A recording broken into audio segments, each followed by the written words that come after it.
Good evening. Today training is about food safety. If you are working with any food industry, whether in a catering, hotel, food manufacturing, it's very important that you deal with the food very in a safe way. Okay? And it's your moral responsibility that whatever the food you are providing to the consumer, that should be the safe for consumption.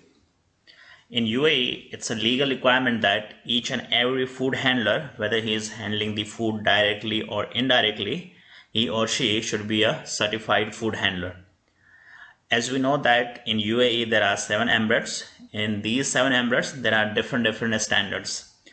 Like somewhere it is training called basic food hygiene. It's in Dubai. In Abu Dhabi it's called essential food safety training, which is in a short form we can say EFST, and in Sharjah it is GHP, good hygiene practice. Other emirates, they are following the basic food safety. In all these emirates you can see that one thing is very common, it's about the food safety. Okay, so food safety is very important. It's not only in UAE, other countries also, if you say the UK, US, India also, and other countries, the food safety is very important. Because if you will not handle the food safely, it can affect the human life and it can cause very serious illness. Okay, so let's start the training.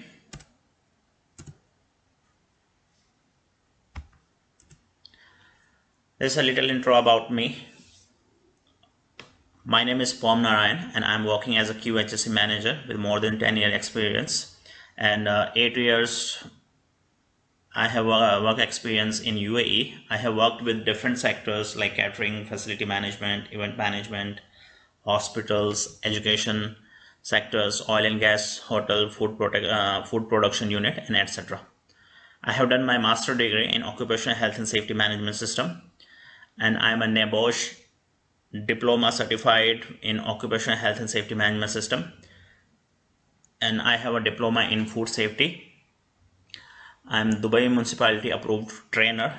I have advanced level 4 food safety training, haccp level 4 training, and I am a lead auditor for foods for ISO 45001 2018, 9001 2015, 14,001 2015, and 22,000 2018. I have done Lean Six Sigma Green Belts certification, and I am a certified fire warden and a first aider. This is a little intro about me. I have done more things and the more trainings I have attended, but I gave only a little intro about me. Okay, so let's start our training. So today training we're going to talk about these 8 topics we're going to cover today. Our first topic will be introduction to food safety, and this one we will learn about what is food safety and how to deal with the food. Our second topic is the cross contamination. What is the hazard with the cross contamination and how we're gonna control those hazards while we are dealing with the food. Third is cross contamination through the personal hygiene, how it can transfer through the personal hygiene. And the fourth one is cross contamination through the pest control. Our fifth module is cooking, sixth module is cleaning, seventh is chilling, our eighth module is UAE food law. So these are the total 8 topics we're going to cover today. Okay, so if you have any doubts or any queries regarding the trainings, you don't understand any topics, or you have some doubts on that one, you can put your doubts on comments below the training. So I will go through that one and I'll answer your doubts as well. Okay, so course outcomes, what you will get from this course. By the end of this course you would be able to produce safe food. Okay, because after this training you will be able to know that what is the hazard with the food and what you have to do to keep your food safe. Second, to provide an understanding of the importance of food safety. Now if you have the zero knowledge about the food safety, after this training I can give you guarantee that at least 1% knowledge you will get it, and that will remain in your mind. After that, principles of food safety and how to apply this knowledge to control and prevent food poisoning. After this training, you will get the knowledge about the food safety, information about the food safety, and you will apply that knowledge, and you will apply that knowledge while you are working, while you are handling with the food, and while you are serving the food. So in that way, you can avoid the food poisoning as well. So the 4 essential pillars of safe food handling is clean, separate, cook, chill. So these are the 4 pillars of the food safety. So make sure you are keeping your food safe. So let's start the module 1, Introduction to Food Safety. So what is food safety? Food safety, we can say that protection of safeguarding of food from anything that could harm consumers' health. It's not about only the consumer's health, it's about the everyone health, because the everyone is consuming the food. Okay, so you have to protect your food from these 4 things. First is bacteria, second one is allergen, third one is chemical, fourth one is physical contamination. So if you are protecting from these your food, it means you are keeping your food safe. So food safety means it's all about keeping your food safe from all 4 these hazards. Okay. So why study food hygiene? Why we need to study food hygiene? What is the importance of this one? So we all need to eat and drink to stay alive. So it is important that food does not harm us in any way. So after this training, whenever you will buy the food, whenever you will cook the food, you will think in a safe way, food safety way. Okay. So right now, if you are cooking any food, you don't have that much knowledge about the food safety, about the bacteria, about the hazards related to food safety. But after this training, you will get very good understanding about the food safety, and that knowledge you will apply whenever you are dealing with the food. Second, safe food is food which is free of contaminants and will not cause illness or harm.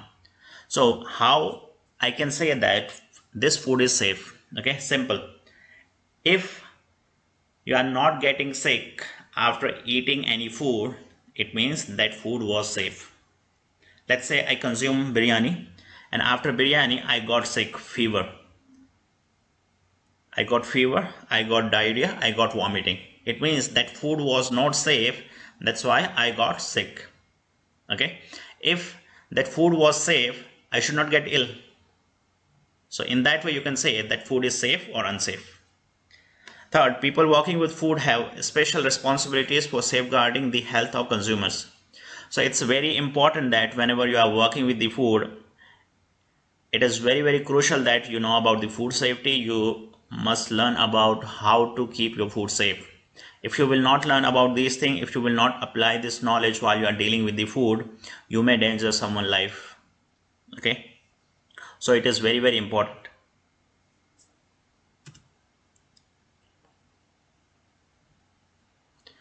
So what are the definitions? Let's go through the definition. Contamination. The presence or introduction of a hazard, example, something harmful or objectionable. So in your food, if there is anything present in your food which is not eatable, which you cannot eat, that is contamination.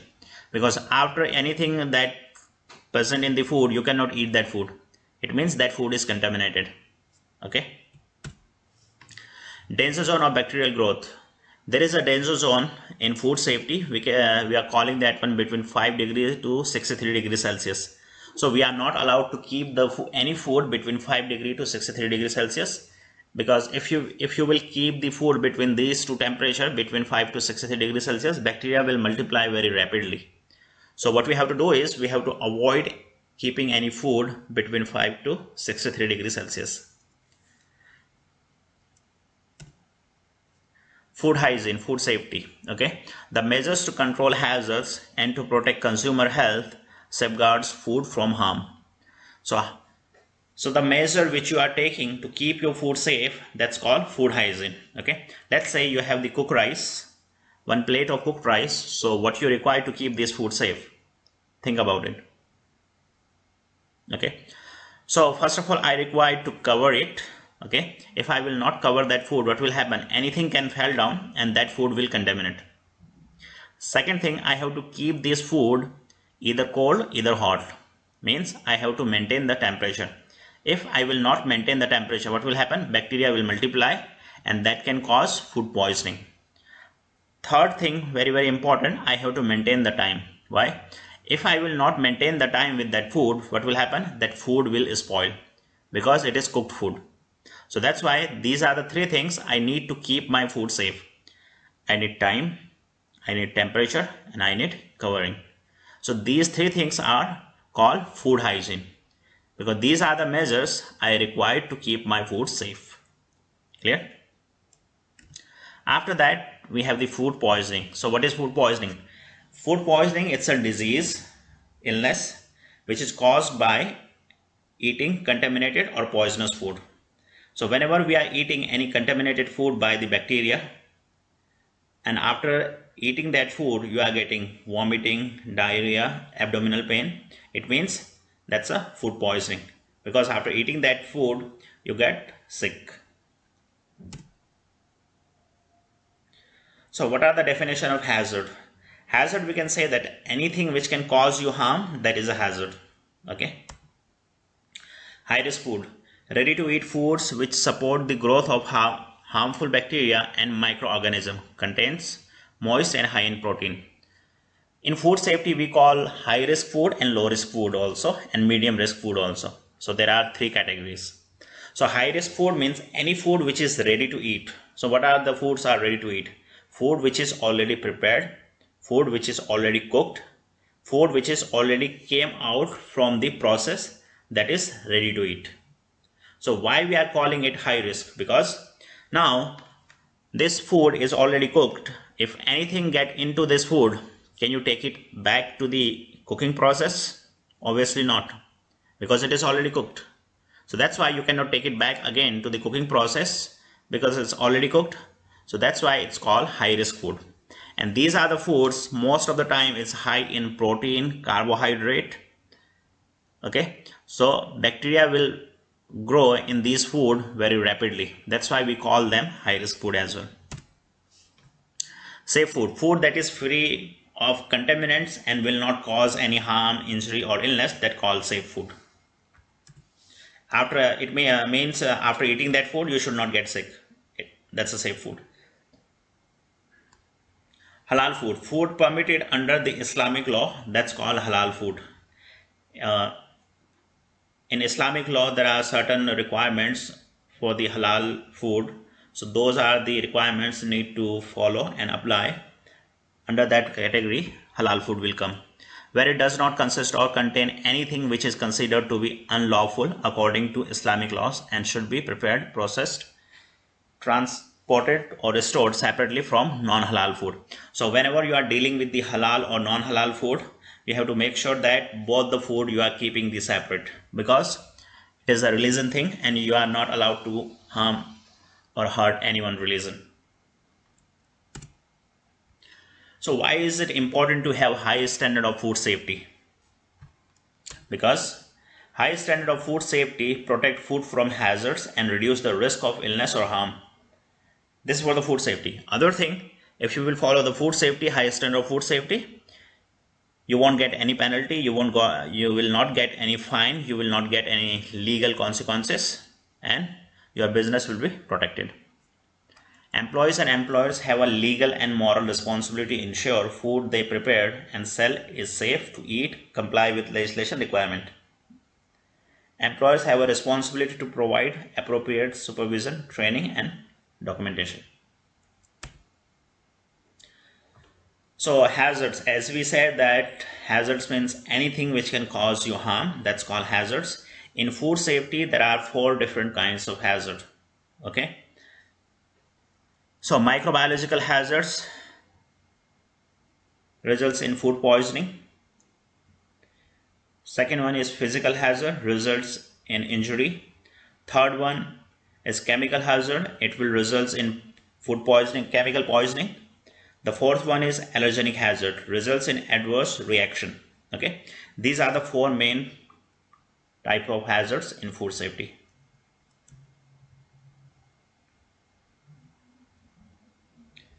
So types of microbiological hazards or danger. Contamination by bacteria, virus, mold and parasites. When we will say the microbiological hazards, under the microbiological there will be bacteria, there will be viruses, there will be molds and there will be parasites. So these four groups will come under the microbiological. So multiplication or growth of bacteria, production of toxins. Bacteria will be multiply and they will produce the toxin. Toxin is a poison which will be produced by the bacteria. Bacteria will survive and other harmful microorganism. So these are some types of bacteria. There are different types of bacteria and they have the different shapes as well. The first one is Clostridium perfringens. The second one is E. coli. Third one is botulinum. So as you can see that they have the different shapes. Bacteria. Bacteria are microscopic and we can find the bacteria everywhere. Okay. There are two types of bacteria. One is harmful bacteria. That harmful bacteria will cause illness. Okay. Like we are getting diarrhea, vomiting, abdominal pain. That is because of harmful bacteria. Second one, we have the spoilage bacteria. You know that sometimes our food is getting fungus, it's getting bad odor, smell is changing, color is changing. That is because of the spoilage bacteria. The third one, we have the bacteria which is useful for us. Some essential bacteria like decaying matter, some helpful, useful example to make yogurt. Okay, there are the bacteria are there. Like there is a bacteria called lactobacillus which we are getting in the milk, and that is the bacteria helping us to make yogurt, that converting milk to yogurt. Other bacteria which is useful, we have yeast that we are using to make bakery item, bread, other item which we are using. After that, there are some useful bacteria which we are using for the fermentation process, like making liquor, alcohol in that process. So we have some harmful bacteria also, and we have some useful bacteria as well. So requirements for the growth of food poisoning bacteria. So these are the requirements for the growth of food poisoning bacteria. If bacteria have to grow, they need these things. They need moisture, they need acid, they need food, they need warm temperature, they need oxygen, they need time. Okay, so these are the things they require to multiply. So let's discuss about this thing. So first thing is food. So bacteria required food. So we have to keep in mind that without food, bacteria cannot multiply. Okay, food, it's not for bacteria. Food is not that it should be the cooked food, it should be the very good food. No, food can be anything for the bacteria. It could be the water, it could be the drainage water, it could be feces, it could be waste material, it could be anything. So bacteria required food. Without food, bacteria cannot multiply. Okay, so they require food to multiply. After that, we have acid.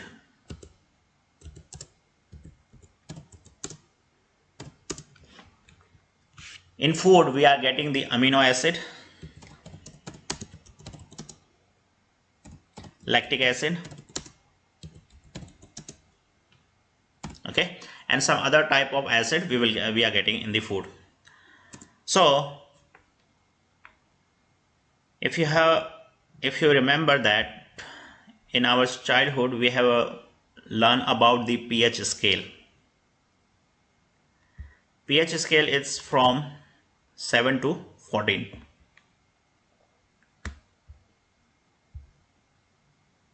Sorry, 0 to 14.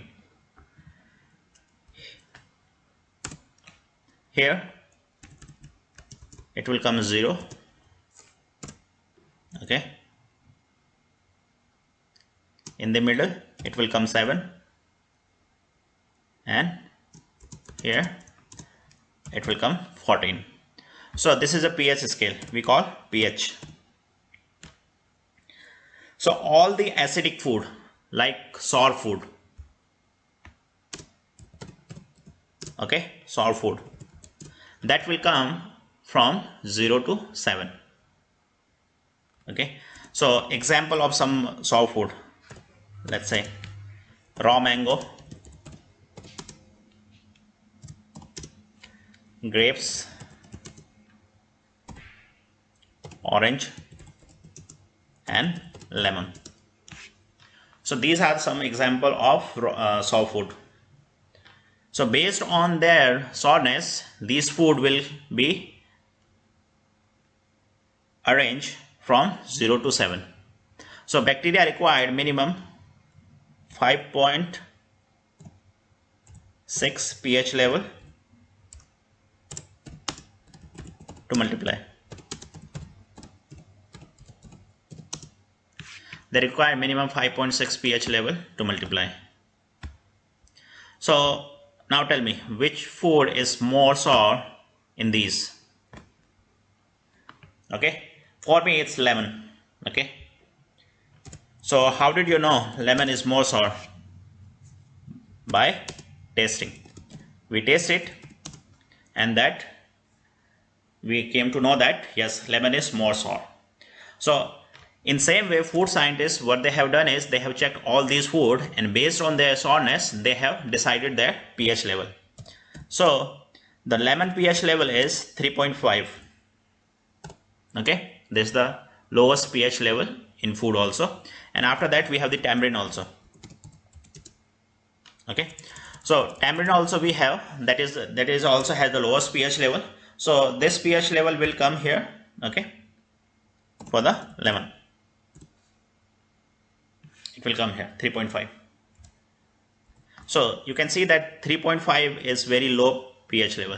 So that's why you have seen that so many times, not so many times, 99% of time, the lemon will not even spoil. It will be dry only. Okay, and I can bet you that nobody will get food poisoning from the lemon. Why? Because food poisoning bacteria, they are not multiplying in this food because the pH level is, acidic level is very low. Okay, so that's why bacteria is not multiplying in the food. So what I said that minimum 5.6 pH level bacteria required to multiply. Only then bacteria will multiply, otherwise bacteria will not multiply. So that's why like pickle, how long we are keeping the pickle? Pickle we are keeping minimum 2 years, 2.5 years, and where we are keeping? We are keeping outside in the sun. Okay, and we don't need to keep in the refrigerator, we don't need to keep in the chiller. So as long as you will keep that pickle, it will give you the good taste. Okay, so that's why this is the pH role in the food safety. So if you will maintain the pH level, acidic level of the food, then you can maintain the bacteria multiplication, bacteria growth. After that we have the 7. 7 is a neutral pH level. This one be only this pH level is only for the water. Okay, 7. If you will check your water bottle, there is a pH level also. It will be like 7.2, 7.3 or 7.5 pH level will be there normally, because only the pure water it will be 7, which we can get only in Himalayas or in the mountain. That's all. Okay, after that 7 to 14 we have the alkaline food. Okay, all the alkaline food, it will come from 7 to 14. Okay, in these that food will come from 7 to 14. So what are the food we have? The alkaline, like vinegar, like soda, those kind of foods will come from 7 to 14. Okay, so this is the pH level and this is the role of pH for the food bacteria multiplication. So if you will control the pH level, you can control the bacteria multiplication. Okay, after that, okay, food done, acid done. Now we will talk about the another one, time. Okay, so bacteria required minimum 10 to 20 minutes time to multiply. Okay, so every 10 to 20 minutes bacteria will be multiplying. they will become double. So bacteria are not multiplying 1, 2, 3, 4. They are multiplying in double. Like if there is 2 bacteria, after 20 minutes there will be 4 bacteria. If there is 4 bacteria, after 20 minutes there will be 8 bacteria. If there is 8, there will be 16. If it is 16, there will be 32. So they will multiply in binary fission. We call this one as binary fission, the way they are multiplying. So the third one is time. So bacteria require time to multiply, as I said. So every 10 to 20 minutes they will multiply. Okay, let's say you have a plate of rice. Okay, and in this plate of rice you have 200 bacteria. Okay, so let's say now the time is 8 o'clock. So after 20 minutes, 8:20, how much bacteria will be there? There will be 400. Okay, 8:40, how much? There will be 800. Okay, 9 o'clock, how many? 1600. 9:20, 3200. 9:40, 6400. 10 o'clock,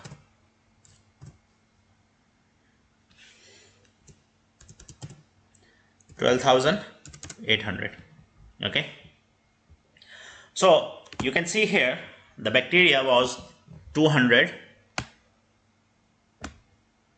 before 2 hours. So and after 2 hours there is a bacteria count is 12,800. So 200 bacteria is still digestible. Okay, you can digest these number of bacteria, 200. But 12,800 bacteria, even if you are adult and a healthy person, you cannot digest these bacteria. Okay, these are the very risky bacteria, and any healthy people, he can easily get the food poisoning, and the food poisoning will be very serious. Okay, but in the same case, if these bacteria will get any ill people, any children, then they may die. Okay, so we can see that within 2 hours bacteria was before 2 hours bacteria was 200. Now after 2 hours is 12,800. So how we going to control these bacteria? So what we have to do is we have to control the time. So how we can control the time? If I have the plate of rice that I have to finish within for 2 hours and I don't have any temperature to control, what I will do, I will finish this food within 40 minutes. So if I will finish this food within 40 minutes, so my bacteria will be controllable then. So my bacteria will not reach more than 800 because I am finishing my food within 40 minutes. But if I will keep my food for a long time, what will happen? Bacteria will multiply, keep multiplying. Okay. So what I have two options. One, I can control the time. Other, if I cannot control the time, I have to maintain the temperature. Okay. So these are the two things I have, time and temperature. So you have to decide that which one you can maintain to keep your food safe. But the first preference you should give to the food temperature. Okay. Because if you will maintain the temperature, your bacteria will not multiply and you can keep it for a little bit long time. Okay. But if you don't have any equipment to maintain the temperature, then you have to maintain the time. When you are maintaining the time, you have to finish your food as soon as possible. Okay. Because as much time as you will provide to your food in room temperature without keeping your food in a safe temperature, then your bacteria will multiply and they will keep multiply. They will reach in a very high number, and these high number are very, very risky for food safety wise. Okay.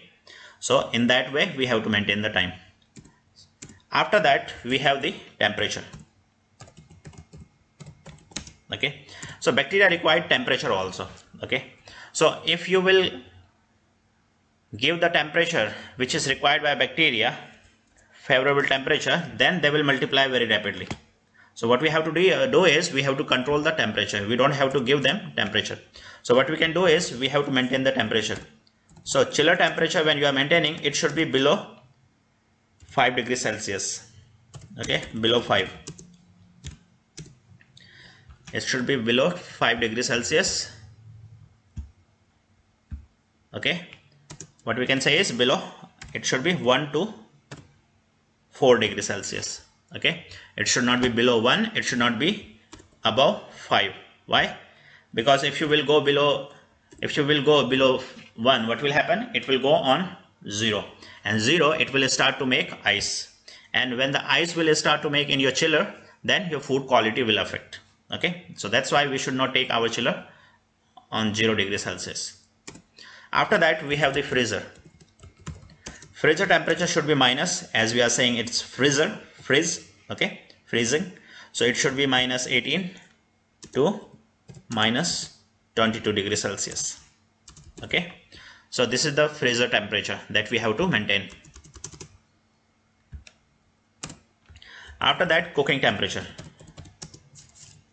Cooking temperature, it should be minimum 75 degrees Celsius. Okay, so this is the temperature for the cooking. Sometime what we are doing, we are getting the cold food, so we need to reheat that one. So reheating temperature is also 75 degrees Celsius. 75 degrees Celsius, it's in Dubai, but in Abu Dhabi it is 82 degrees Celsius. So while you are following the food safety in different emirates, maybe they have the different requirements, so you have to go through that one, but other one is the same in the most of the emirates. After that, we have, after the cooking, hot holding. If you want to keep our food hot, then we have to make sure that our food temperature is above 63 degrees Celsius. Okay, 63 and above, 75 and above.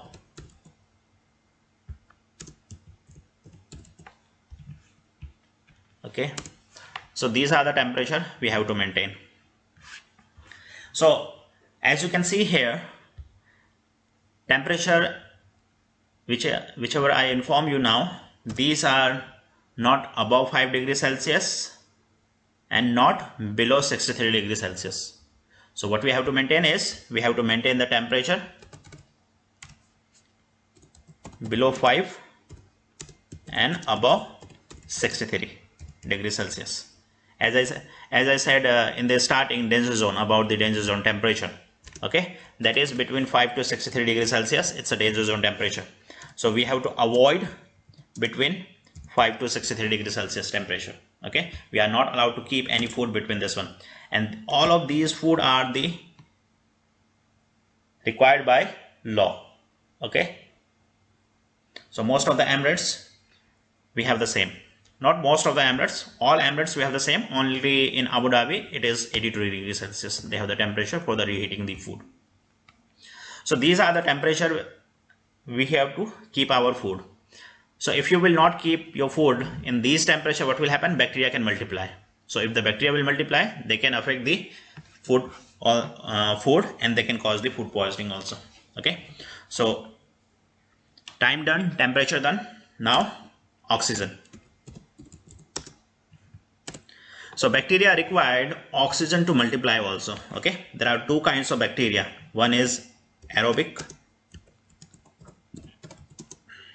second one is anaerobic.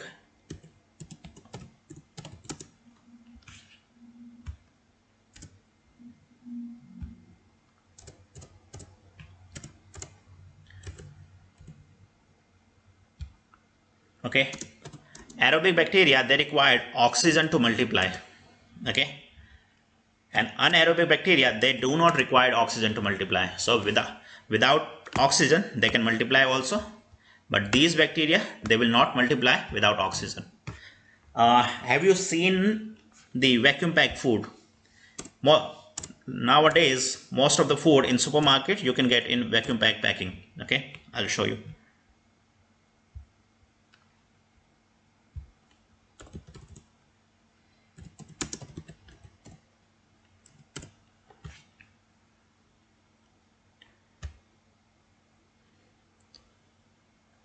You can see here, this is the vacuum packed food. Okay, here there is no air inside the packet. So if there is no air, so bacteria will not get the air and they will not multiply. So this is the way also manufacturing companies they are using to keep their food safe. Okay, so that's called vacuum pack. So aerobic bacteria, they do not require oxygen to multiply. Aerobic bacteria, they require oxygen to multiply. So if you will do the vacuum pack, what will happen? In the vacuum pack, they will not get the oxygen and they will not multiply. But there are some anaerobic bacteria also which do not require oxygen to multiply. Without oxygen, they can multiply also. So these anaerobic bacteria will not get on all food. So whenever the manufacturing people, they're packing the food, they're doing the analysis of the food. So as per the analysis of the food, they are deciding which food should be packed in a vacuum pack, which should not be packed in a vacuum packing. Okay, so this is the role of oxygen also. So if you will maintain the oxygen also, if you will not provide the oxygen, you can control the bacteria also. Okay, after that we have the moisture. Bacteria required moisture to multiply also. Moisture means water.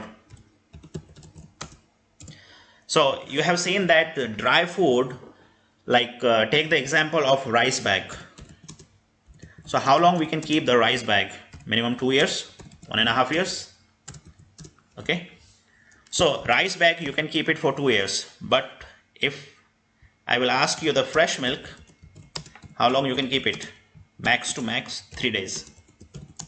Okay, why this much difference? 2 years and 3 days? Because our rice is dry, our milk has the moisture. It contains the moisture. So that's why. And if there is any moisture, bacteria will multiply. But if there is no moisture, bacteria will not multiply. That's why if you will maintain the moisture, water level, water activity, okay, you can control the bacteria also in that way. But as soon you will add the water, now in the same rice, how long you can keep now? Now you can keep it max to max 24 hours, not more than that. Okay, because after 24 hours it will start to smell because of fermentation. Now because you add the water now, and water is required by the bacteria to multiply. So in that way we have to maintain the bacteria level. So now you can see that 2 years and 24 hours, 2 years and 1 day. When there is no water, 2 years. When there is a water, only 1 day. So this is the role of water also, moisture. So that's why whatever the dry food we have, we are keeping outside in the room temperature. We don't need to keep in the freezer, chiller, and we can keep it outside and they are safe also. Okay, so this is the reason. So these are the things bacteria require to multiply. So if you want to remember what are the things bacteria need to multiply, you can remember the name by the name of FATOM. Okay, we can call FATOM, FATTOM. Okay, F means food, A means acid, T means time, T means temperature, O means oxygen, M means moisture. So these are the things bacteria require to multiply, and by the name of FATOM you can easily remember them. Okay, so let's go back to this slide. So these are the things bacteria require to multiply. Okay, so bacteria, rapid growth if right condition. As I said, if bacteria they will get the right condition, they will multiply very rapidly. So in 1 hour 40 minutes, 100,000 bacteria, they can become 1 million. Okay, food poisoning bacteria have no effect on food, but spoilage bacteria affect the appearance, smell and feel of food. Food poisoning bacteria, if there is any food poisoning bacteria in your food, they will not give any changes to your food. Your food will look like fresh food. But if there is any spoilage bacteria in your food, they will change the color, they will change the texture, they will change the smell also. So how can you prevent growth of food poisoning bacteria? As I said, if you will control the FATOM, if you will apply the FATOM, food, acid, time, temperature, by those things you can control the food poisoning bacteria. Clear?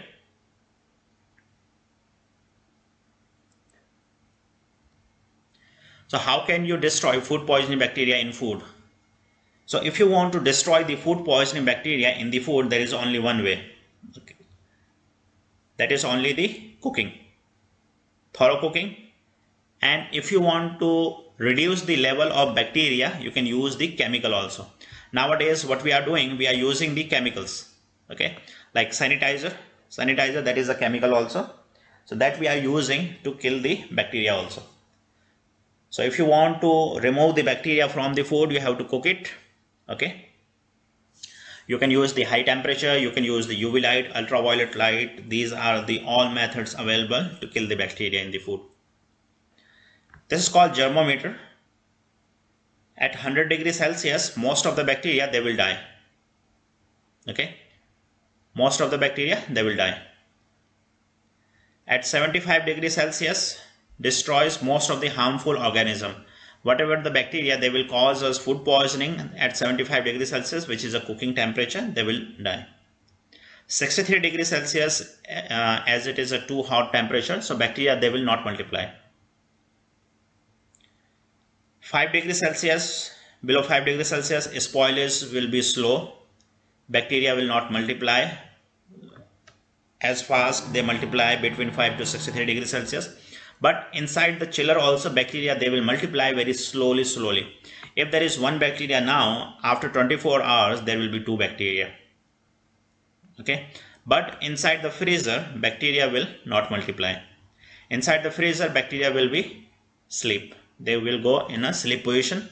If there is one bacteria now, after 1 month, there will be one bacteria only, because they are not multiplying inside the freezer.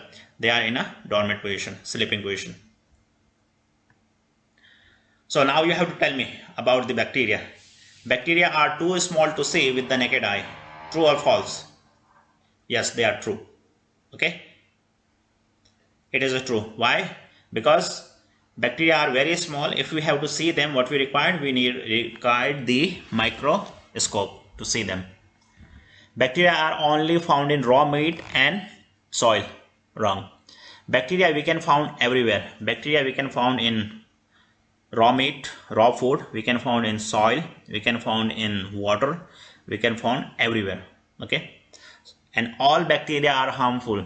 No. All bacteria are not harmful, as we learn that some bacteria are useful, like to make the yogurt we require the lactobacillus bacteria.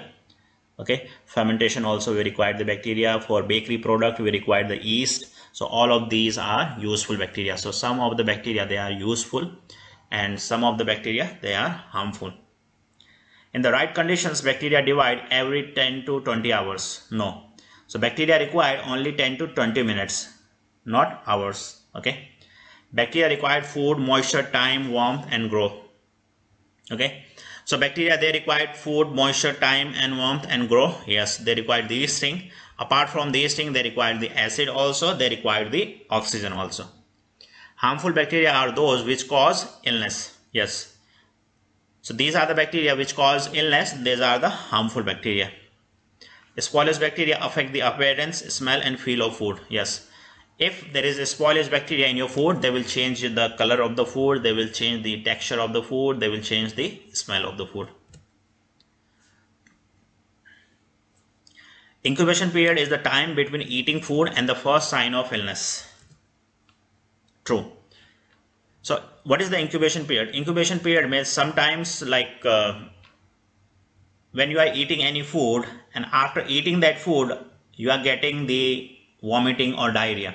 So after eating the foods, straight away you will not get any illness. It will take some time. It will take some time to react. Like after eating the food, it will take maybe 5 hours, 6 hours, or 7 hours after eating the food.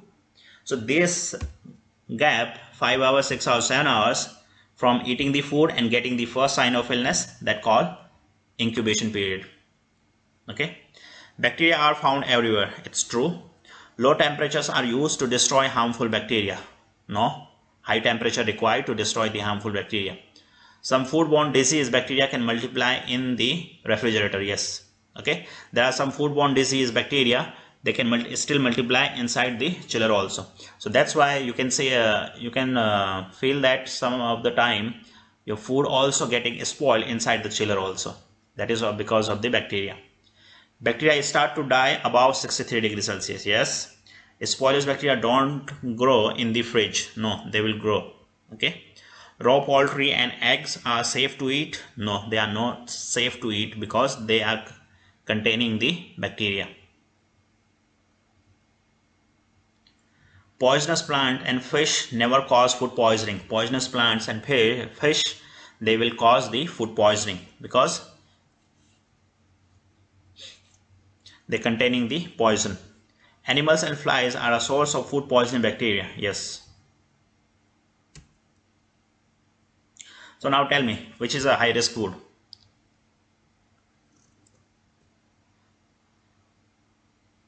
So all of these are high risk food. So what is high risk food? All prepared and high in protein, carbohydrate, moisture, they are all high risk food.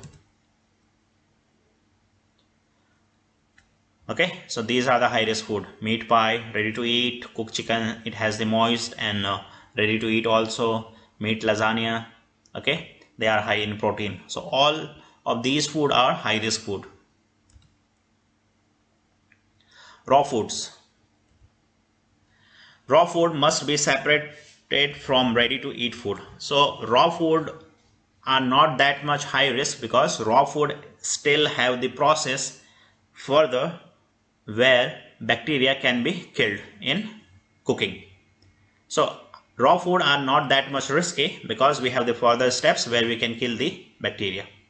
So what we have to do is we have to take care that raw foods and the cooked food both we are keeping in a separate place.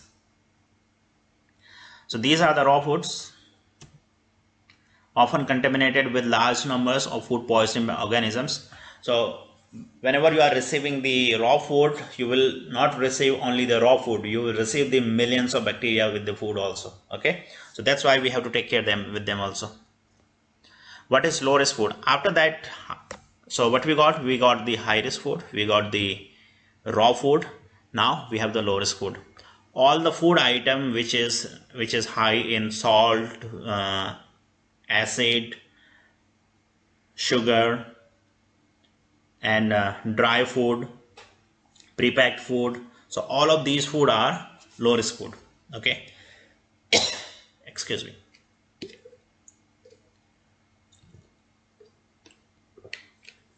So with these food we don't have to take care that much as compared to high risk food because these food are dry and high in salt, sugar. So that's why we don't have to take care. We can keep these food in outside room temperature. Okay, and we can use these food for long time also, long shelf life we have. After that we have the ready to eat raw foods.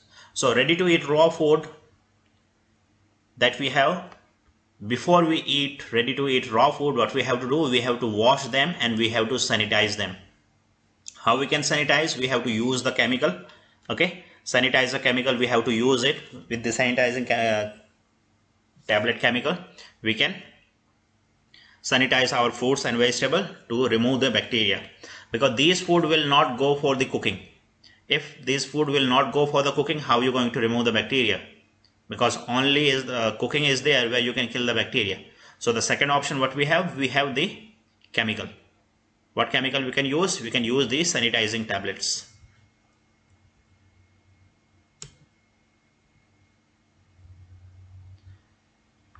So if your food is spoiled, it will look like this.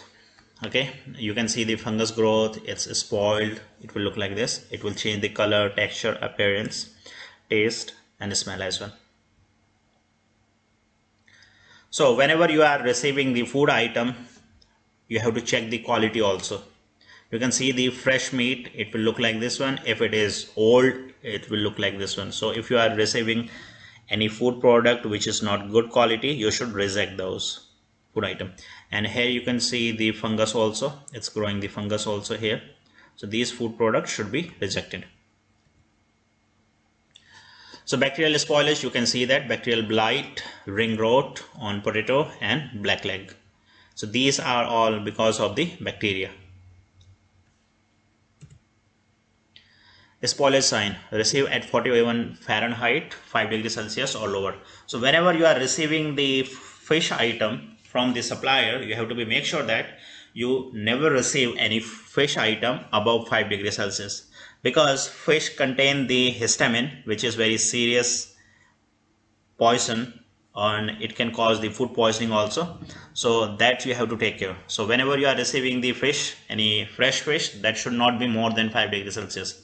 Okay, and you have to check the color, texture, and certain things you can check while you are receiving your fish item. Spoilage sign, you can see here, receiving your poultry item below 5 degrees Celsius. If it is fresh, if it is frozen food, it should be -18 to -22 degrees Celsius. You have to check the spoilage signage. If it is okay, you can receive. If it is not, you have to reject. Whenever you are receiving the cans item, if there is no labels, you should not receive any food item, because you don't know what is inside and who is the producer of that food, and what is the expiry date, what is the ingredients in that food item. So all this information should be there on the label. If there is no label, you should not receive any food item. If the can is damaged also, it should not be received also. Okay, food should be, the can item whichever you are receiving, that should be properly safe to consume. After that, cause of food poisoning. So what is the cause of food poisoning? So as we know that food poisoning, it's a disease which is caused by the bacteria if you will eat any contaminated food. Okay, it's a food poisoning. So bacteria, virus, microorganism, they are the cause of food poisoning. Non-biological hazard called chemicals, metals, poisonous plant and fish. These things also can cause food poisoning. Okay, it is a non-biological hazards. Chemical also can cause food poisoning. Metals, some metals also, they can cause food poisoning. You can check the metals like aluminum, you can check the copper. These of the metals, they can cause the food poisoning, because whenever we cook the food in high temperature, these metals will start to decay and they will release some kind of metal, and that can get in the food. Poisonous plant like mushroom, in forest there is a mushroom. That mushroom, normally people, they don't know about the risk from this mushroom. They will eat that one, and that is a poison also. And there is a fish called pufferfish. Pufferfish also is a poisonous fish, and there are some plant which is a poisonous also. So people, if they don't know about the poison with this food, they will eat it and they can get the food poisoning. And the red kidney beans also, it is containing the poison. If you are not cooking the red kidney beans properly, if you are not boiling them properly, half cooked or half boiled, then it can cause food poisoning also. So food poisoning characteristics, incubation period, time to grow bacteria in large numbers. As I said, incubation period is the time when you will eat the food and the sign of symptoms you will get it. That duration called incubation period. It is normally is 1 hour to 36 hours. And the food poisoning duration is 1 to 7 days. If you will not get cured between 1 to 7 days, then it is a very serious issue. People will not get recovered between 1 to 7 days. Most probably they will die. Usually requires a large number of food poisoning organisms to cause illness. Okay. So what are the symptoms of food poisoning? The symptoms of food poisoning are abdominal pain, diarrhea, fever, nausea, vomiting, fever, dehydration, collapse, and most severe cases, people, they will die also. So which are the people are most at risk of food poisoning? So as we know that each and everyone is at a risk of food poisoning because everyone is consuming the food, but there are some group of people who are at most risk of food poisoning. Who are they? They are the ill people, pregnant women, children, and old people. Why all of them are at risk of food poisoning? Because there is one similarity for all of them. What is the one similarity? They have the weak immune system. Old people, they have the weak immune system because they are getting old. Their body parts are going to stop now. Children, their immune system are underdeveloping. Pregnant woman, she is carrying the baby inside her stomach. That's why her immune system is getting weak. Person is sick because his body is not fit, not healthy. That's why he got sick, and his immune system is already weak. So all of these people, they are at most risk of food poisoning. Okay. So whenever you are dealing with these groups of people, you have to be very careful. Okay. If 100 bacteria you can digest because you are fit and healthy, but those 100 bacteria, these people, they cannot digest. These 100 bacteria will be very risky for these people. Okay, because their immune system is very weak. So what do you think are the most common cause of food poisoning? Why the food poisoning happen? Food poisoning happen because preparation too far in advance and storage at room temperature. Sometimes people, what they will do, if they have to serve the food at night, like 9 o'clock or 10 o'clock, they will prepare the food in advance, too advance, like afternoon 1 o'clock or 2 o'clock. So they are providing too much time to the bacteria to multiply. So in that time, bacteria will multiply and food poisoning will happen. Slow cooling, second thing. People they have to cool the food. So what they will do, they will cool it slowly. They will keep in the room temperature, and it will take 7 hours or 8 hours to cool down the food, and it will multiply the bacteria. Inadequate reheating or cooking temperature. People not cooking the food properly. They are not cooking it fully. Some of the people, they want to eat the food half done, rare done. Okay, so there is the blood particles and other muscles and tissues will be there. So those things also can cause food poisoning. Contaminated food, like raw food and the cooked food, both keeping together. So the bacteria from the raw food that will get into the cooked food, so it will contaminate the food, and people, they will eat and they will get the food poisoning. Inadequate thawing prior to cooking. So if you are cooking any frozen food, you have to remove the ice before cooking. But if you are not removing the ice before cooking properly, so it will also can cause the food poisoning because it will not cook properly and bacteria will survive. After that, food handlers, infected, bad personal hygiene. Food handlers, the person who's handling the food, person who's serving the food, person who's cooking the food, if they are not maintaining the proper personal hygiene, they can also contaminate the food. Bacteria, they can also transfer, and they can also cause food poisoning. Okay. After that, product recall and traceability. Contaminated food which could cause illness or injury, and food which is wrongly labeled may need to be recalled. So let's say you have the manufacturing company and you produce 200 packet of chips, and after the production you find out that there are some problem with the label, there are some problem with the food item. So what you want to do is you want to recall, you want to take them back from the market. So this process called recall, you are calling them back. Product should be identifiable so they can be traced back from farm to fork. So whenever you are producing any food, there should be the proper label, that should be the batch, it should be properly identifiable. Okay. Remove from sale and segregate to or keep separate. So if there is any problem with the food, you must remove them from the sale service counter. Notify the ADAPCA if you suspect that food may be unsafe or wrongly labeled. You can notify the ADAPCA or any local regulatory so they can take the action also. To establish product recall and traceability system and provide appropriate training and documentation.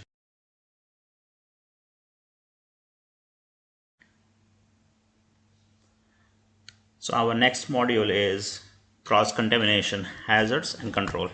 Okay. So let's start.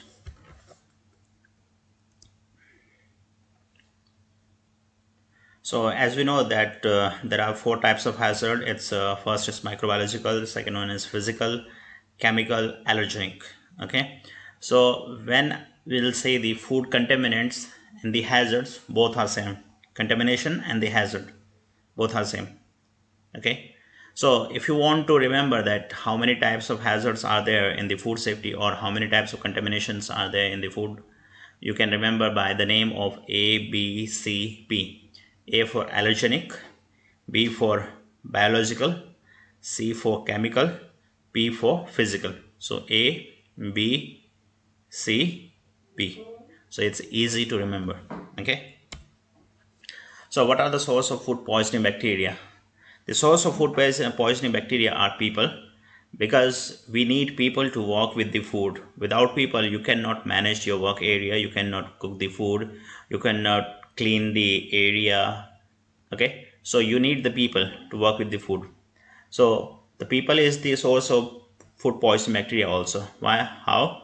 Because they are wearing the shoes, okay, and these shoes are going to the washroom and the toilet. Washroom and the toilet, they are the most high risk area and the dirty areas. Through their shoes, bacteria and all the dirty stuffs that will come to the kitchen. So in that way, bacteria will come inside the kitchen.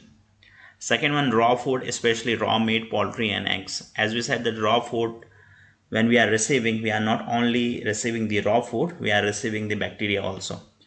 So with the raw food, meat, poultry and eggs, millions or billions of bacteria will come along with that. After that, insects. So these insects also are the source of bacteria, okay, because they are going to the dirty area and they are running on the dirty area, they are sitting on dirty areas and they are bringing the bacteria with them. And rodents, as they are also going to the dirty area and they are carrying the bacteria with them, they are the source of bacteria.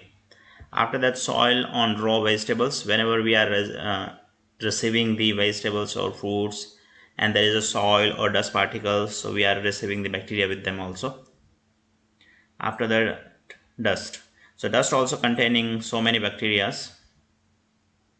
Refuse waste. After producing the food, when you are preparing the food, you will produce some kind of waste. So that waste also containing the bacteria.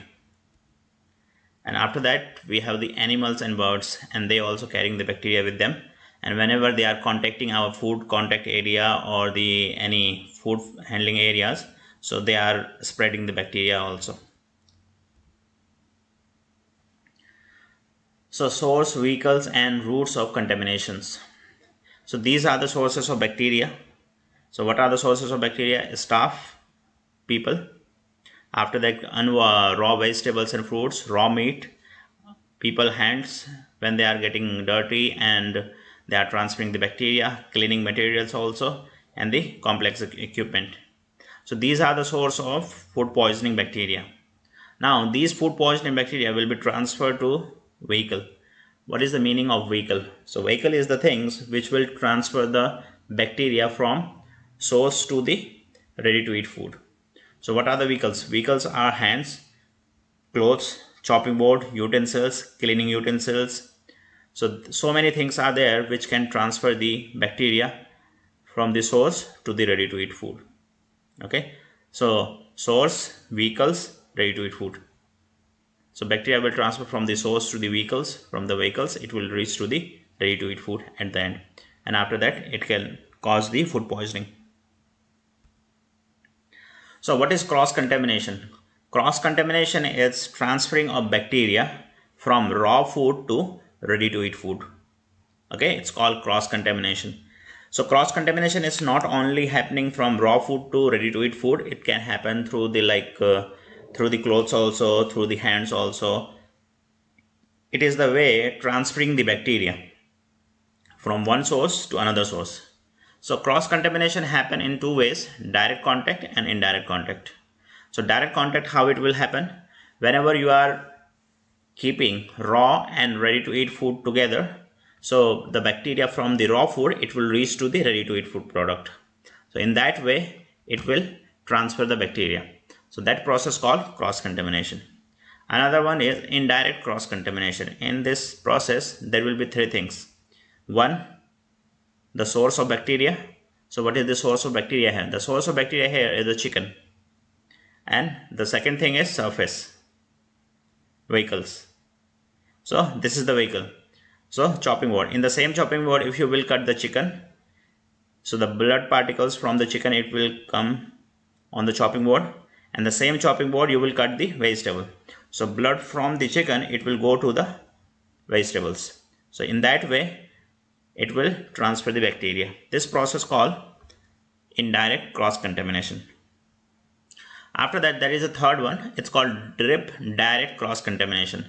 It will normally happen inside the chiller and the freezer also. So whenever you will keep the raw food on top shelf in the chiller and the ready to eat food down, so the blood from here, it will drip below the food. So whatever the food is there below, so that blood will drip from here to here. So in that way, this bacteria from this food, it will reach to this food. So in that way, it will cross contaminate.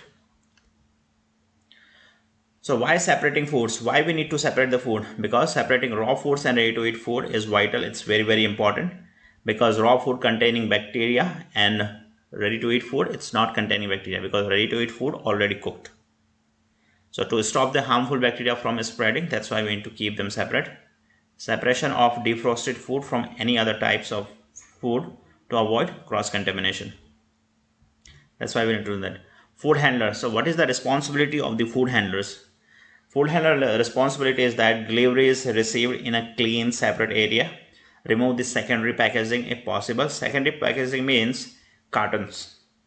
Okay. Whenever receiving the cartons in the receiving area, cartons should be avoided to get into the food production areas or inside the facility, because cartons are dirty and cartons has the small holes where cockroaches or other insects can hide.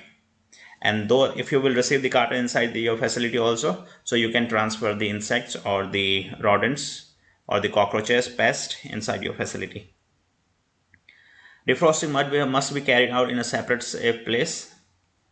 Keep raw food away from ready to eat foods. So raw food and ready to eat food both should be kept separate. Prepare different food in different area if not possible. Use different timing, use different color coding boards. If you do not have the different preparation areas, you can prepare the food in the same area, but what you have to do is you have to avoid to prepare the both food at one time. Like you don't have to prepare the mutton and chicken together, because mutton has the different bacteria and the chicken has the different bacteria. If you will mix together, what you will do, you will increase the count of bacteria. To avoid that situation, what you have to do is you have to prepare them in a separate timing, separate area.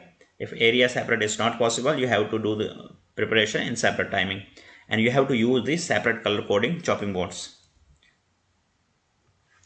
So how can you prevent clothes spreading bacteria from raw food to ready to eat food? Through the clothes. So clothes are an important vehicles of cross contamination. Wherever possible, avoid to use clothes. Always use disposable tissue. Okay, use disposable clothes paper when practicable, that you will throw after use. So in that way you can avoid the cross contamination. Clean disposable apron should be used, like the plastic one, should be worn on handling of high risk food. To provide suitable and sufficient facilities, utensils and equipment to provide appropriate training and documentation, it is the responsibility of the employer company. So what we have to do, accept or reject. Rusty cans we have to reject. Okay, we are not allowed to receive any rusty cans. Blown bag of bacon, we have to reject it. Frozen poultry at minus 17 degrees Celsius, we can accept. So whenever you are doing the receiving any food product, frozen food item, you can receive them at least like minus 15 degrees Celsius. Cheese delivered with cleaning chemicals, no, we cannot receive, because the food item and the chemical should be supplied in a separate vehicle, that both of them should not come together. Delivery of packed cooked meat with insect flying about in back of the delivery vehicle, you should not receive. Carrots delivered at 10 degrees Celsius, yes, you can receive, because carrot is not the high risk food. Damaged sack of dry ingredients, you have to reject. If any product is damaged, you are not allowed to receive any product. Raw meat delivered with cooked poultry, you have to reject it. Never received raw food and cooked food together. Unsealed bag of grated cheese, you have to reject it. Food item, whenever you are receiving, make sure the bags are properly closed and the date label is there, and the other information are clearly mentioned on the label. Pasteurized milk at 10 degrees Celsius, you have to reject it. Dry ingredients with weevils, you have to reject it. So how would you control chemical hazards? So now we talk about the we talk about the biological hazards. Now we will talk about the physical hazards and the chemical hazards. So the physical hazards, anything which you can see, okay, and the thing should not be in the food, that is a physical hazard. Let's take the example of this screw. We can see it, and it should not be in the food. So two things should be applied. First, you should see that thing. Second thing, that should not be inside the food or on the food. Okay. So the source of physical hazards are raw ingredients, maintenance, operatives, contractors. Whenever the maintenance are working in the food areas, if your food is not covered and the maintenance they are not working properly, so the maintenance through the maintenance works also, these screws, nuts and bolts can get into the food also. After that, food handlers and visitors. If the food handlers, they are wearing the jewelry, they are wearing the necklace or other things, so those things also can get into the food. After that, packaging materials. If the packaging materials are not packed properly, they are damaging, so those things also can get into the food. After that, notice board. Most of the production areas in the kitchen, there will be the notice boards to place the menu, production plan and other stuffs also on the notice boards. And the people, what they will do, they will put the pin on those paper. So those pins sometimes can get into the food also. To avoid that situation, what you can do, you can use the magnet strips, the bigger one, or what you can do, you can use the sellotape, masking tape, okay, to stick the papers or anything. After that, equipment. If the equipment is damaged also, it can also be the source of physical contamination. It can also give the physical hazards. And after that, pest like cockroach, rodents, any weevils. So those things also can end up in your food also if you are not maintaining your food area properly. Okay, so these are the physical hazards. After that, we have the chemical hazards. So what are the source of chemical hazards? Deliveries, if you are receiving the delivery food item and the chemical together, so chemical can get into the food. Packaging materials, if the packaging materials you are receiving and that packaging material is damaged and chemical from the packaging materials, it's getting into the food. After that, cleaning chemicals. Sometimes cleaning chemicals also can get into the food. How? If cleaners, they are not cleaning the pots or the utensils properly and there are some residues of chemicals on the utensils, so those residues will get into the food whenever you will prepare the food. Second thing, whenever the cleaners, they are working, they are cleaning, they are doing the cleaning activities, that time if the food items are not covered properly, so there are chances that chemicals can get into the food also. And after that, pesticides. Whenever the pest control team, they come for the pest treatment, that time if the food items are not covered, if there is any food items are exposed to chemicals, so that time also chemical get into the food.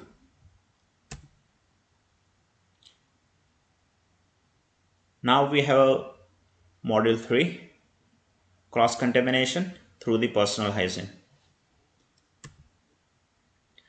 So food handlers are also the source of contamination. So they can also do the cross contamination. How? If the staff is working ready to eat food and the same staff working with the raw food. Let's suppose this staff is working with the poultry area, and after the poultry area he will come to the salad area. So the poultry area, he will bring the all the waste, all the bacteria with his clothes, with his hands and all those things. And after the same bacteria from his clothes, from the hands, it will get transferred to in the salad area or the cold kitchen area. So what they have to do, they have to perform the high standard of personal hygiene are very important. Protect food from contamination from these sources like hands, nails, skin, boil, septic cuts, first aid dressing. If they have any septic cut or boils, so they need to use the first aid dressings. Mouth, nose, ears, coughing and sneezing. Sometimes food handlers, what they will do, they will scratch their mouth, their nose, ears, and they will cough. So these are the personal things which need to be taken care by the food handlers. After that, hair, if their hair are not covered properly, so these hair particles also can get into the food. Jewelry, if they are jewelry, and watches, if they are wearing any kind of jewelry, that can get into the food also. Smoking, after the smoking, if they are not washing their mouth properly, not gargling, not washing their hands properly, so in that way also bacteria can get into the food. Ordinary clothing or dirty protective clothing, if they are wearing the clothing like if the owner, they are not providing the uniform, so they have to use their own uniform. So the same uniform they will use at the room, and the same uniform they will use at the work. So those uniform will get dirty, and the bacteria from those things, those uniforms, get into the food. So when is it important to wash hands? So washing hands is very very important to the food handlers. If they will not perform the hand wash process, it can be very dangerous while they are handling the food.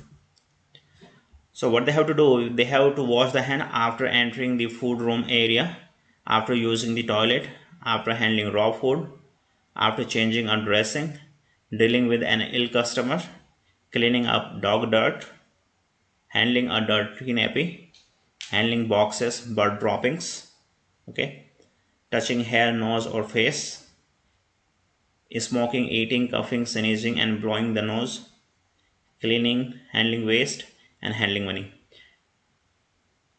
Which is in red color, this is must. This is very very crucial, very high risk. They must wash the hands. These things acceptable, but the good thing is what they have to do is they have to wash their hands. It would be good. Hand washing is very very important to prevent the cross contamination or contamination. Priority for hand washing. Hand washing, hands must be washed. Okay, these are the things: before working, before preparing food, after going to toilets, after handling raw foods, as we discussed before. So this is the process of hand washing, how you have to wash the hands. First of all, wet your hands. Take the liquid soap. If you have the dispenser, you can press twice, so you will get the enough amount of soap. After then, lather and scrub for 20 seconds. So after that, rub your hands. So where you have to rub, you have to concentrate on nails, the finger gaps, okay, your wrist, your thumb. After that, you have to rinse it. After that, use the dryer to dry your hands, or if you have the paper towel, disposable paper towel, you can use that one. After then, close the tap if it is hand operated. Then do not forget to wash hands between your fingers, under your nails, the tops of your hands. After the washing, do not forget to use the sanitizer, hand sanitizers. Okay. By the washing, you will remove only the dirt and oil particle from your hands, but you have to remove the bacteria from your hands also. So what you have to do to remove the bacteria, you have to use the hand sanitizer. What are the properties of protective clothing? The properties of protective clothing: from the hazard, physical and microbiological contamination can happen. Protects food from risk of contamination.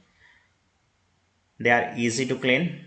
Protective clothing: no buttons, no external pockets in your protective clothing. Your protective clothing should be completely covered, not worn outside, and it should cover your head also.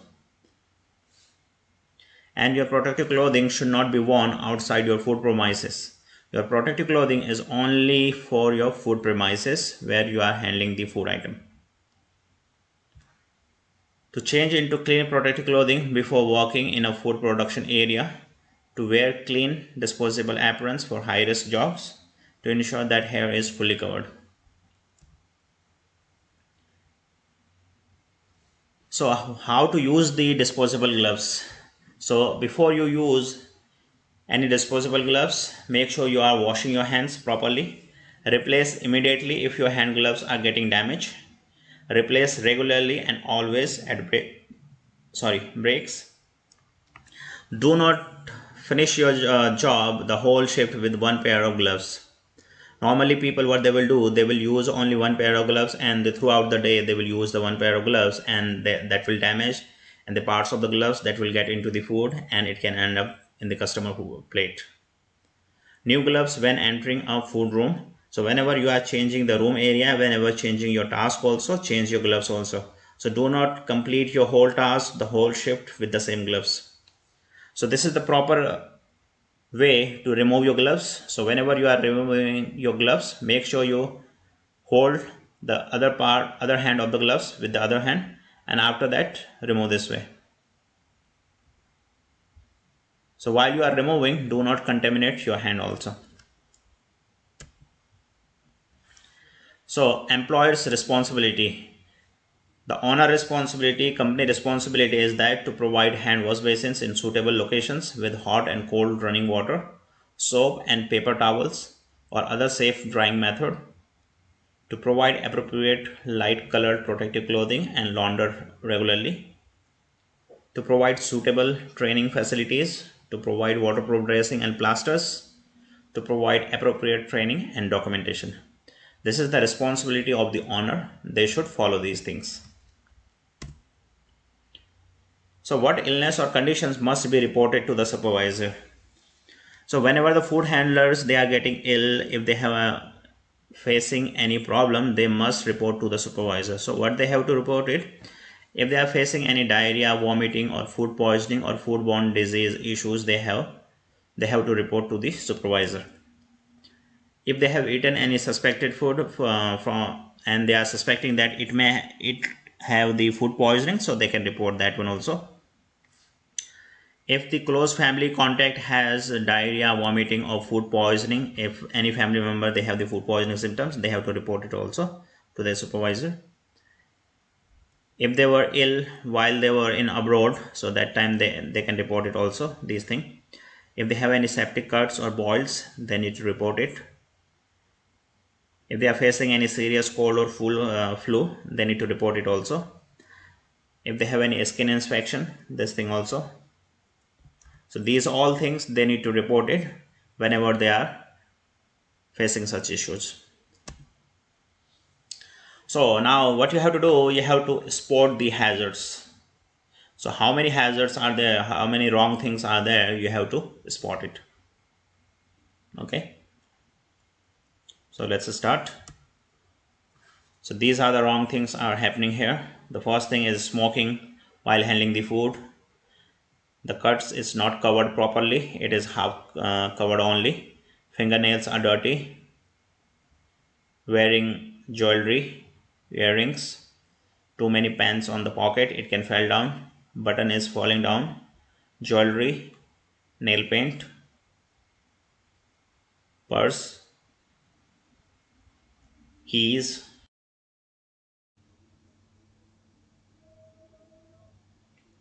So let's start the module 4.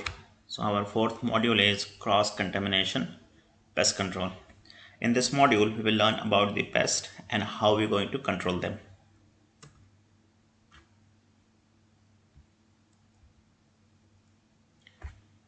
So can you remember what kind of pest we can get on food? So normally we can say it's flies, cockroaches, rodents, cats, dogs, and birds. Okay, so these are the common food pests, and food pests are animals which lives in or on our food. They contaminate and destroy food. So the normal food pests are rodents, insects like flies, moths, cockroaches, and wasps, birds, dogs, and cats. So these are the common food pests which we will get normally in our food. So what condition do pests need to survive? Pests normally they require food, shelter, water, security, and temperature, warm. So if you will not provide the food to the pests, they will not survive and they will leave your area. as long as you are working with the food industry, it's not possible to avoid the food.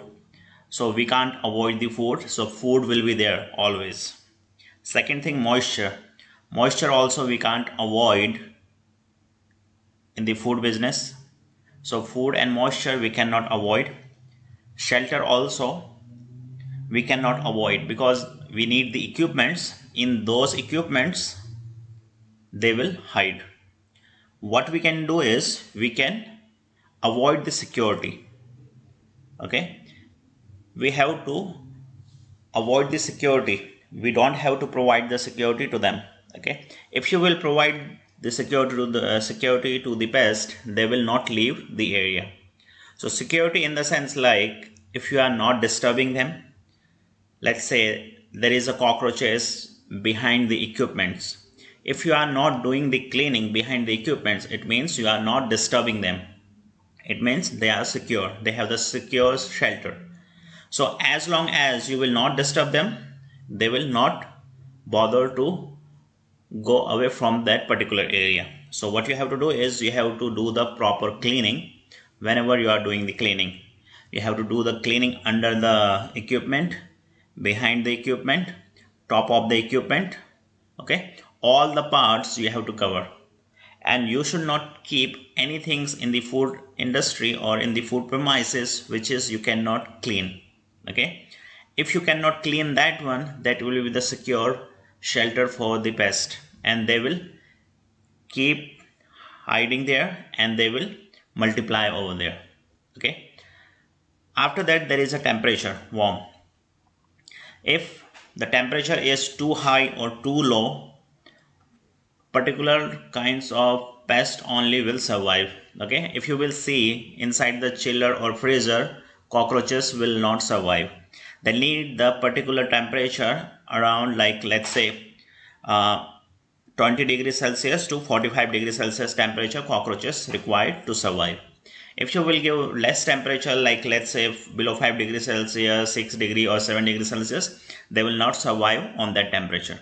So they require particular temperature to survive. So these are the main things which is required by the pest to survive. If you will control these things, you can control the pest. And we know that pests are the main source of cross contamination. It's a physical, and they can do the physical contamination also whenever they are disturbing our food, whenever they are eating our food, whenever they are contaminating our food. So why is it important to control food pest? Food pests should be controlled because they spread the disease, including food poisoning. They can contaminate our food. They will wastage our food. They will damage our food. Loss of customs. They can increase the customer complaints, staff losses, and legal actions. And it is a legal requirement that in UAE, each and every food premises, they should control the pest in the food premises.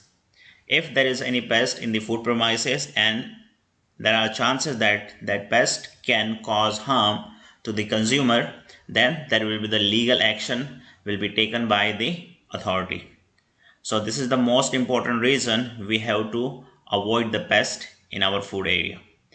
If you will not avoid, you have to be ready to face the consequences from the legal authority, from the customers also.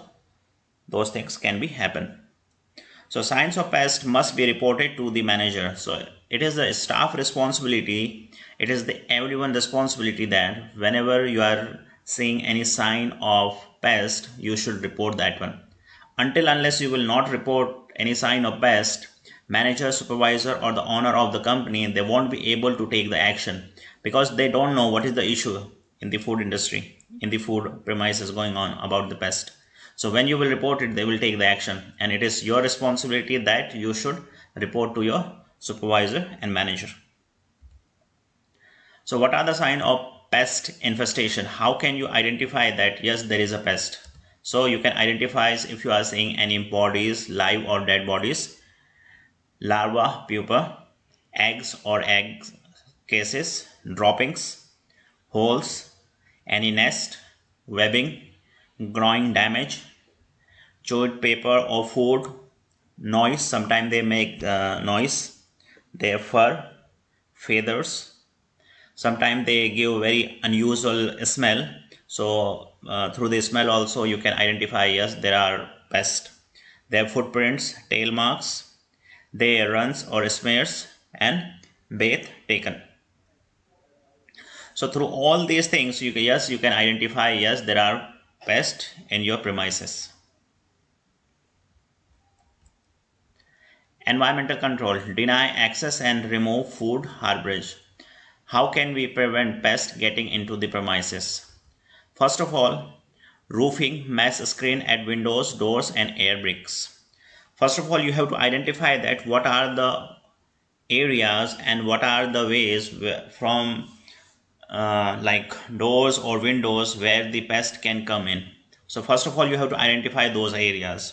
Once you will identify those areas, you have to take the action against those areas, and you have to make sure that those areas are properly covered, properly closed, and there is no gaps, and pest won't come through that gaps inside your food premises. And always keep windows and doors closed. If the door or window is broken, you have to repair that one, because these are the two things most of the pests they will come inside your premises.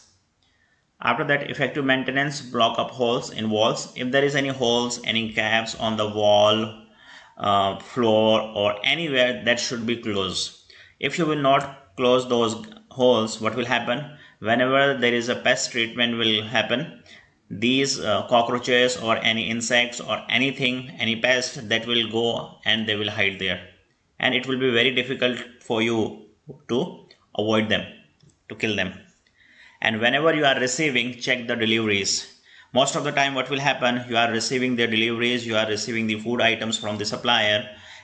So what will happen, maybe the cockroaches, maybe the insect, they can come with the food deliveries. So whenever you are receiving the deliveries, check them properly. If there is any sign of pest, avoid the delivery, do not receive the deliveries. So how can we remove food and harborage? So first of all, what we have to do, good housekeeping. It is the most important thing in food premises, food business. Good housekeeping is the most top priority. If you will not maintain the good housekeeping, cleaning, sanitization, you won't be able to avoid the pest in your area. Okay. After that, keep food covered. Whenever you are keeping your food, always keep them covered. So if there is any pest by chance, they won't be able to get into your food. Clean as you go. So it is the culture, food safety culture also, that every food handler, every staff, they should take the authority, they should take the ownership and the responsibility. So whenever they are working with any food items, whenever they are working with anything, and whenever they are finishing their job, they have to follow the clean as you go policy. So there won't be any spillages, there won't be any food particles, and any pest, they won't get any food items. Don't leave food outside. If you are not working with the food, make sure food are not keeping outside the chiller, outside the freezer. Always keep them inside the chiller and freezer. Store food off floor, clear of walls. Whenever you are keeping the food items, make sure you are making the safe distance from the floor, at least 6 inches from the floor and 6 inches from the wall. Why? Because cockroaches or any insect, they crawling on the wall and the floor. So if you will keep the food items away from the wall and floor, they won't get onto your food. Keep premises, refuse areas clean and tidy. Most of the times maybe your premises is clean, but the waste area where you are disposing your waste items, waste materials, garbage bin, maybe that area is not clean. So maybe from that area lots of fly and lots of cockroaches, they can come into your food premises. So what you have to do, you have to maintain the overall cleaning of your facility. If you will leave one area, that area can cause problem to the whole facility. Check stock regularly. So whatever the stocks you are maintaining, like dry store, any cold store or anywhere, make sure you are checking your stock regularly. If you will not check them, the same thing, you will not disturb the pest. So you have to keep disturb the pest. If you will keep them disturbed, they will not hide there, and they know that they will get disturbed from that area, so they will avoid to hide that area. Store in pest proof containers. Whenever you are receiving or whenever you are storing any food item, make sure you are storing them in a tight fitting lid container and keep them covered properly. After that, remove the vegetation. Eradication of pest. So preferred method, how you can kill the pest, how you can catch the pest. These are the methods. So preferred methods are pest caught dead or alive, no risk of dead bodies in food, no risk of chemical contamination.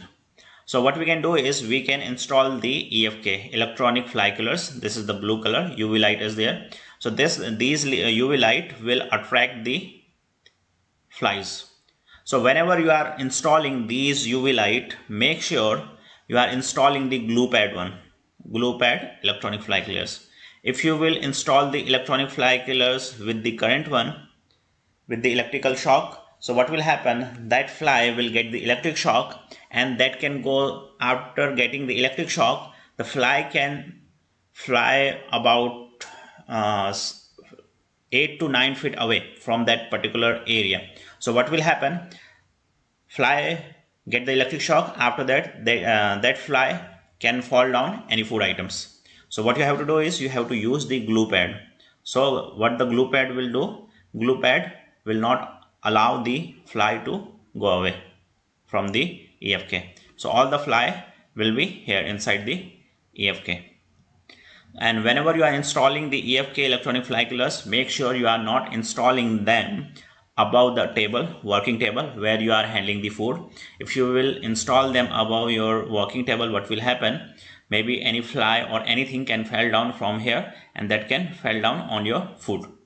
So whenever you are installing them, make sure you are checking the areas properly and install them in a proper areas. Okay. Physical control, UV fly killers, as I said, traps, rodents. You may have seen these black boxes outside the facilities. These black boxes containing the poison, this poison for the rats. Okay, so these poison will be eaten by the rats and they will die. Chemical control, rodenticide, solid bath, insecticide not near food equipment.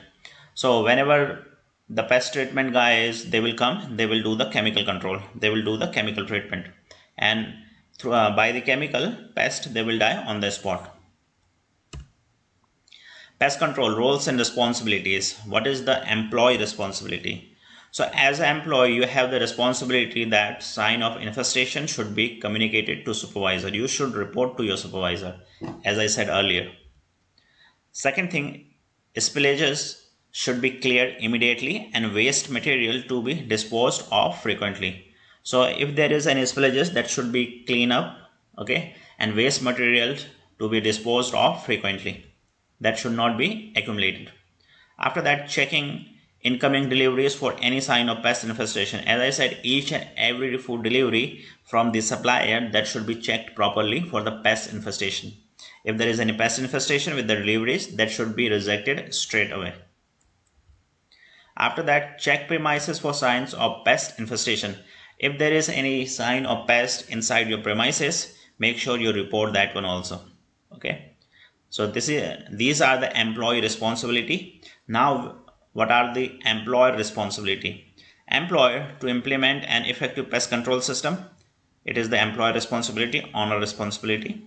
To provide adequate waste containers, to keep premises well maintained, to provide appropriate training and documentation, ensure to implement pest site reporting policy. Okay, so these are the responsibility of owner. So now let's start the module 5. Our module 5 is cooking. Cooking food safely. Cook thoroughly 75 degrees Celsius for 2 minutes or equivalent to kill harmful bacteria and parasites. Allow sufficient time to cook food. The lower the temperature, the longer the time. Always follow the thermometer manufacturer instructions. So as we know that before this module, I inform you regarding the temperature, what are the temperature we have to follow. So the minimum cooking temperature, it should be 75 degrees Celsius. Okay, that is the minimum temperature as per law. So whenever you are giving the low temperature to the food, you have to give the more time to that food. Okay, so which one is sufficient for you, but always try to give higher temperature to the food to avoid any bacteria survival. And always follow the manufacturer instruction whenever you are cooking any food item. There will be the manufacturer instructions on the food, whichever the food you are cooking, and they will give the instruction how to cook the food, what temperature you need to cook it. So you can follow those instructions as well from the manufacturer. In danger zone, if food kept for less than 2 hours, food should refrigerate or reheat it for immediate use. Any cooked food, if you are keeping in danger zone less than 2 hours, what you can do is you can refrigerate or reheat for immediate use. But if you are keeping any food after cooking more than 2 hours, then that food should be discarded. That food should be thrown away, because bacteria may be multiplied in that food and that can cause food poisoning. Visual checks to ensure safe cooking, reheating. So how you can check visually your food is cooked or not. Okay, so there are some methods which you can apply while you are cooking your food. Whole poultry, pierce the deep thigh muscle, juice should be clear. So whenever you are cooking the whole poultry, you can cut the muscles and you can check that if there is a clear juice, you can say yes, it is cooked. Pieces of poultry, cut open flesh should be white, not pink. It should be white, not pink. Whole cuts of red meat, surface should be brown, not pink. Like this. Mince, bone, diced or red meat, thickest part should be brown, not pink. Liquid such as soup should bubble throughout when stirred. So whenever you are stirring that one, so there should be the bubble.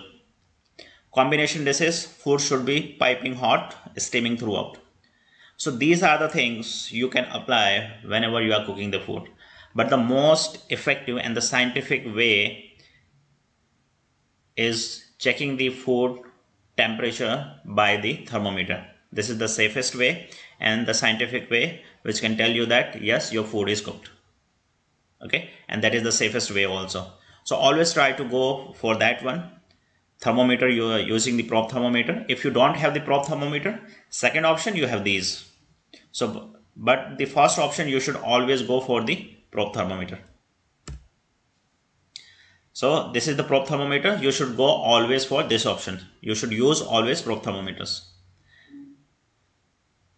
Color only provides an indications of temperature achieved. An accurate disinfected prop thermometer, if used properly, provide the best indications of thorough cooking.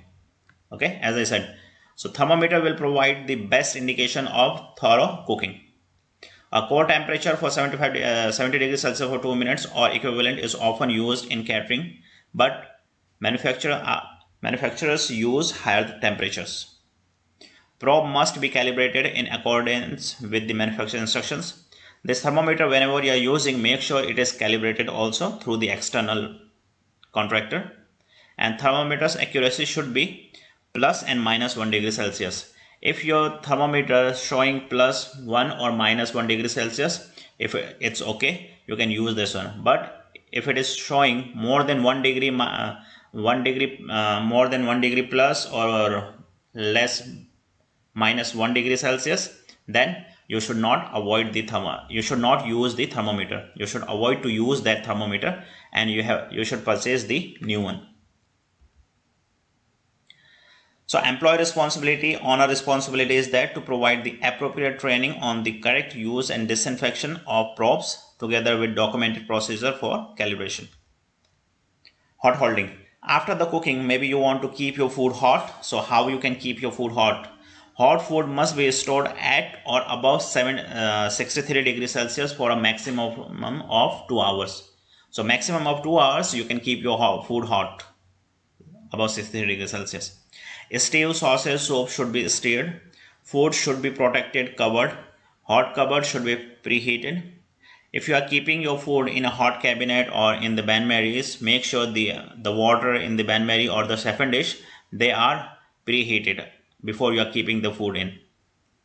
If a probe is not used, food must be piping hot. Employer responsibility to provide appropriate hot holding equipment, to provide appropriate training and documentation. This is the responsibility of employer. Reheating food safely. Now after the keeping your food hot, maybe you have cooled down your food. Now again you want to reheat that food. So how are you going to reheat your food? First of all, liquid food must be bubble when stirred.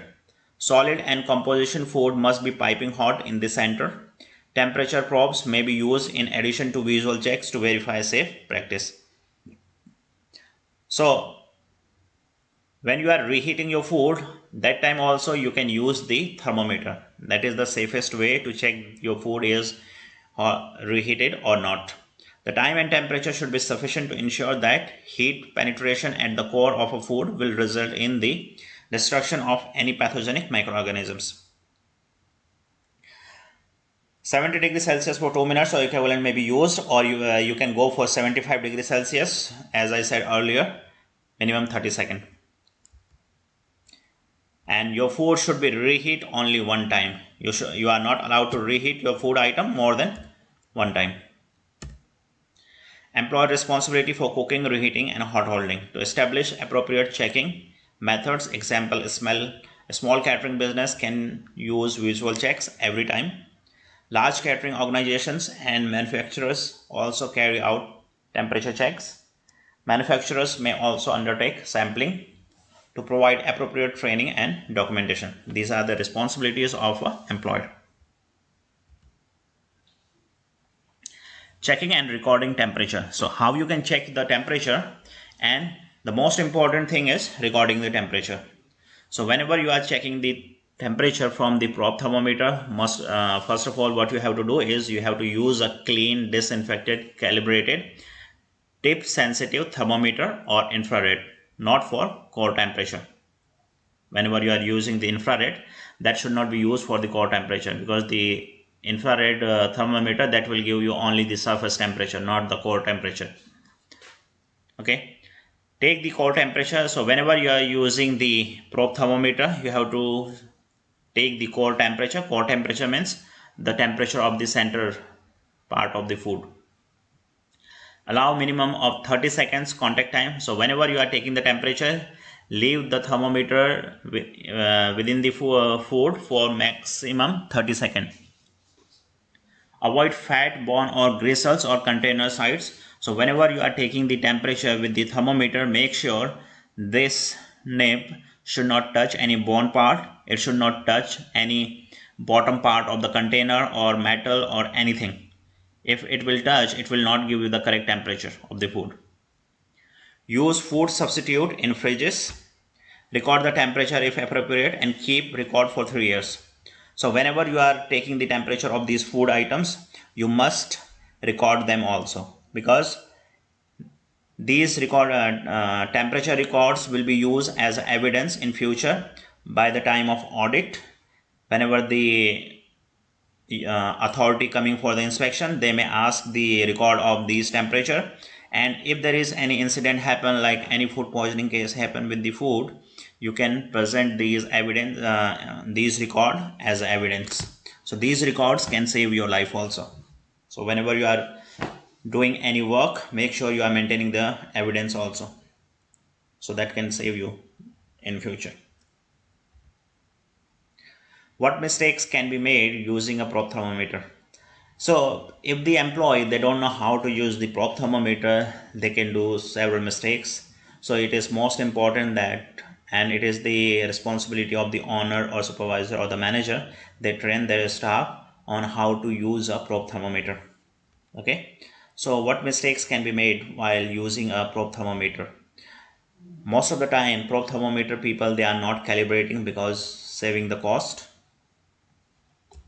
Second, not the core temperature, warmest, coolest point. So whenever the people they are taking the temperature, they are not taking the core temperature, center part of the food. They are not penetrating. They are taking the food temperature only the top, or maybe that this nib that's touching the bottom part of the container. Not clean and disinfected. When they are taking the temperature of the food, they are not cleaning this probe thermometer nib. So what will happen if this nib is not clean and not disinfected? Maybe there are bacteria, and these bacteria can get into the food again, and you will cross contaminate your food. So these mistakes can be should be avoided. Not allowing sufficient time. So when people they are taking the temperature, they are not keeping this nib inside the food for this enough timing. So what they are doing, they will keep for only for 1 or 2 seconds, and that time they will remove, and it will not give the proper temperature. So proper timing, sufficient timing should be allowed.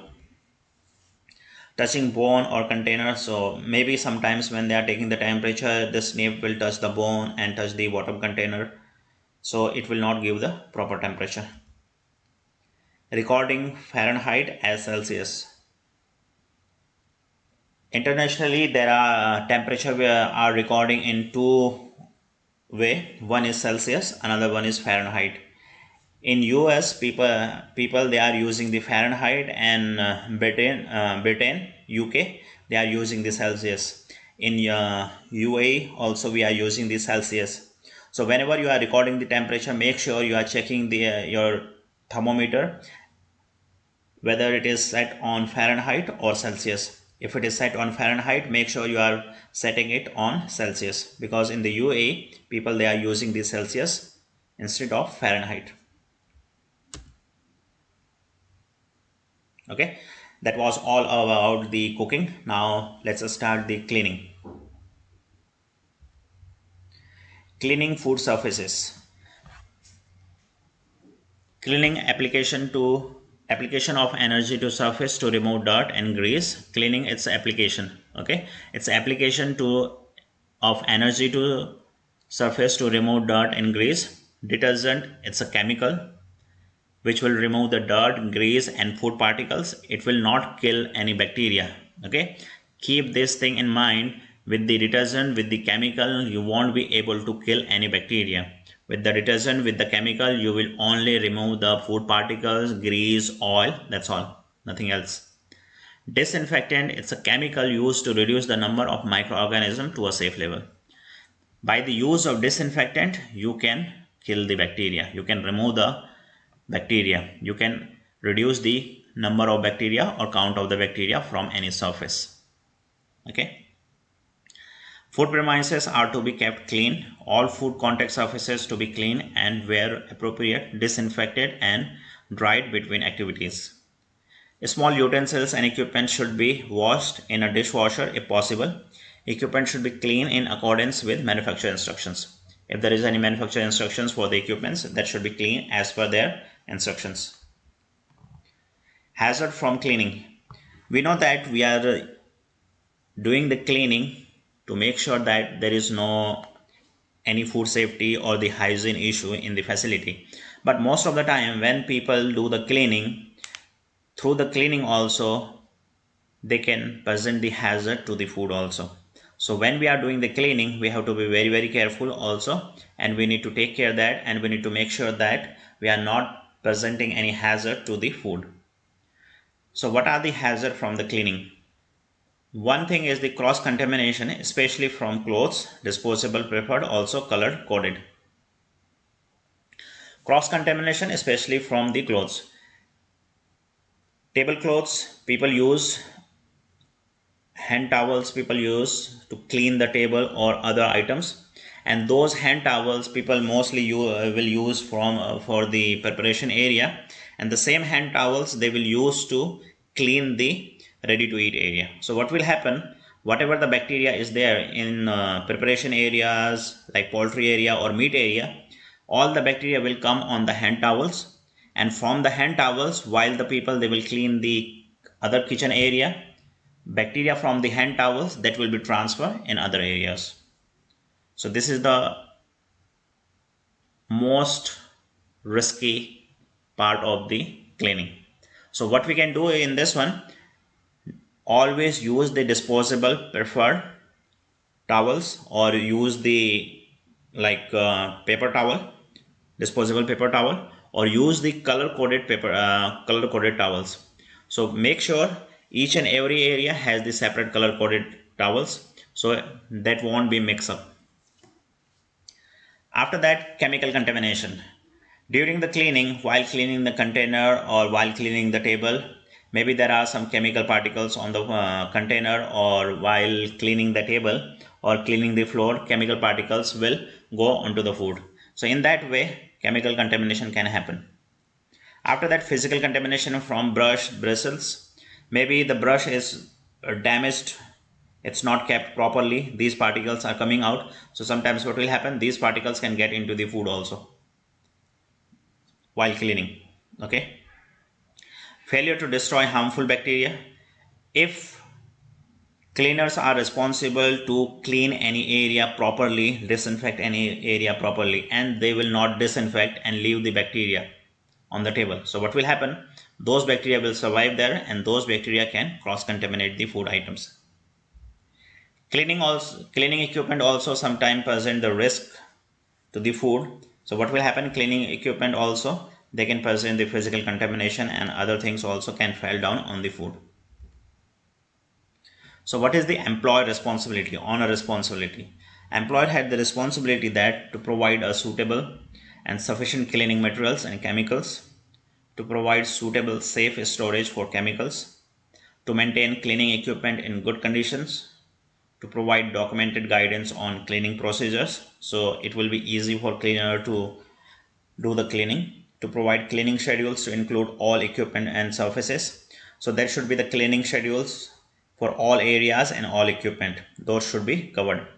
To provide appropriate training and documentation. Employer should make sure that each and every person is trained for the chemical and the cleaning activity. So what is meant by clean and clear as you go? Clean as you go means discard outer packaging before storing deliveries, discard inner packaging and waste as you work, wipe up spillages immediately, disinfect surface used for raw eggs, meat or poultry. These things should be disinfected wherever these things are handled, because these things has the very harmful bacteria. Keep work areas clean and tidy. Clear away dirty used equipment, utensils. Clean and disinfect food contact surfaces regularly. Hot water, chemicals and physical energy must be used to clean. So you can, if you are not using any disinfectant, you can use the hot water, because by using the hot water also you can kill the bacteria, and you can use the chemicals or physical energy whenever you are cleaning. So why is cleaning important? Cleaning is very important to remove bacteria's food supply.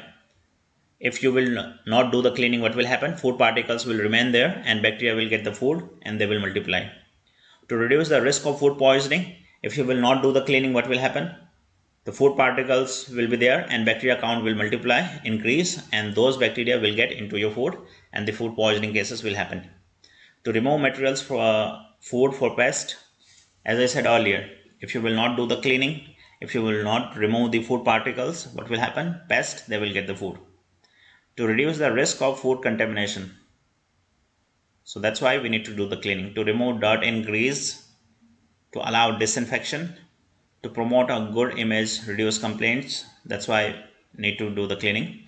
To comply with the law, it's a law requirement.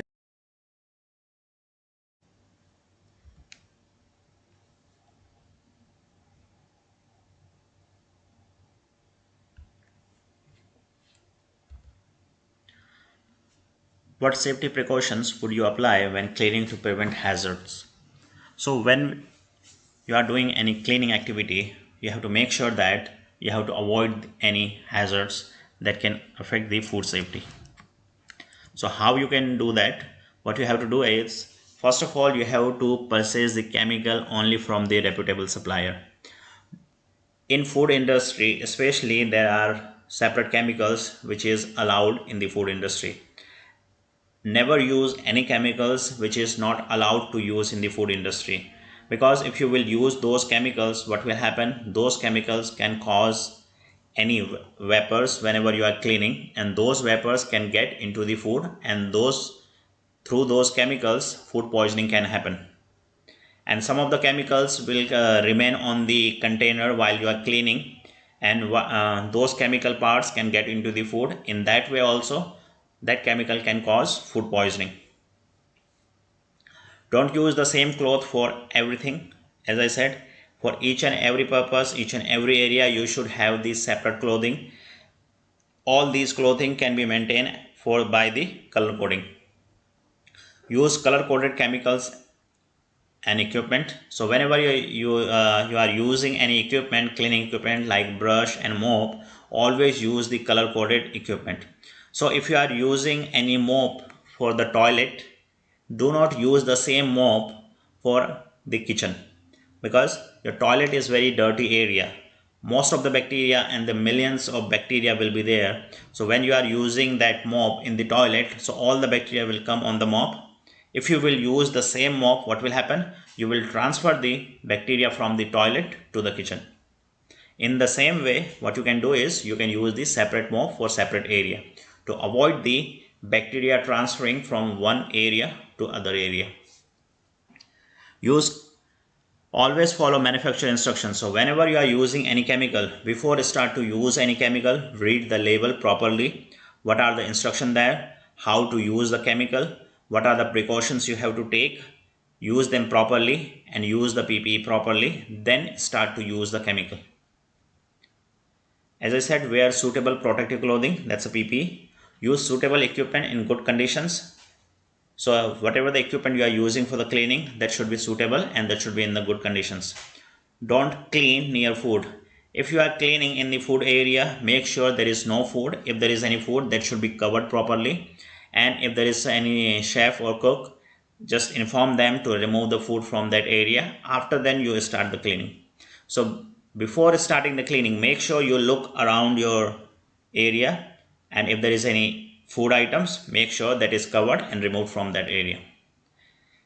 Never mix chemicals. So as you know that both chemicals, if you are using two different chemicals and two chemicals, they have the separate ingredients. Okay, if you mix up both of them, what will happen? They can cause any chemical reaction. Through that chemical reaction, what can happen? It can cause you the health issue. It can cause any food safety issue also. So never mix the chemicals. Dilute and rinse as required. Whenever you are using the chemical, use after the dilution, use the water and check the manufacturer instructions. Don't decant chemicals into food or unlabeled containers. So whenever you are using any chemical item, make sure you are using only on labeled container. If you are using any chemical, that should be labeled properly and everyone can identify that chemical, what is the purpose of that chemical and how to use that chemical. Use dispenser provided by manufacturers. Whatever the dispenser is provided by the manufacturer, make sure you are using that one. Clean and store cleaning equipment properly. Even the cleaning equipment like brush, mop, these things also should be clean. These things should not be kept dirty after the cleaning. So what to disinfect high risk area? So each and everything you don't have to disinfect. Disinfect means removing the bacteria. So each and everything you don't have to disinfect. You have to disinfect only high risk area. Now you have to identify which one is high risk area. First of all, food contact surfaces. All the food contact surfaces are high risk area. So those things, whichever is touching the food directly, those things should be disinfected. So now you can see food utensils and equipment like knives, spoons, these things will directly touch the food. So these things should be disinfected. These containers also will touch the food directly after the cooking also. Okay, so these things should be disinfected. Preparation surfaces like table, chopping boards, those things also should be disinfected. Your refrigerators, your sinks, these things also need to be disinfected. And all the hand contact surfaces, wherever you are touching by hand, those things also need to be disinfected. Why? Because if you will not disinfect it, what will happen? These things will accumulate with the bacteria, and whenever you will touch these things, you will get the bacteria from these things on your hand, and from your hand you will transfer those bacteria to the other things. So these things also need to be disinfected, like light switches, door handles, all these things should be disinfected. So these are the 6 stages of cleaning. Whenever you are doing the cleaning, you have to follow the 6th stage. First of all, pre-clean, remove debris. Whenever you are doing the cleaning, first of all you have to remove the debris from the plate, from the container, whatever the food particles are there, you have to remove it. After that, main clean, use hot water and detergent and scrub them. After that, rinse, use clean hot water. After that, you have to remove the soap. After that, disinfection, use chemical or hot water 82 degrees Celsius. After the rinsing, you have to disinfect them. What you can do is you can use the hot water or you can use the chemical disinfectant. After that one, you have to do the final rinse, use clean hot water. After that, you have to air dry. You have to let the those containers or any utensils dry. So there are different equipments which we can use while cleaning. Okay, for the small cutleries or equipments or utensils can be used dishwasher. After complete removal of large particles from dishes, that you can put like this on the tray your dishes. After that, using of dishwashers in kitchen as one of the safest application of washing. It can work safely and fast also.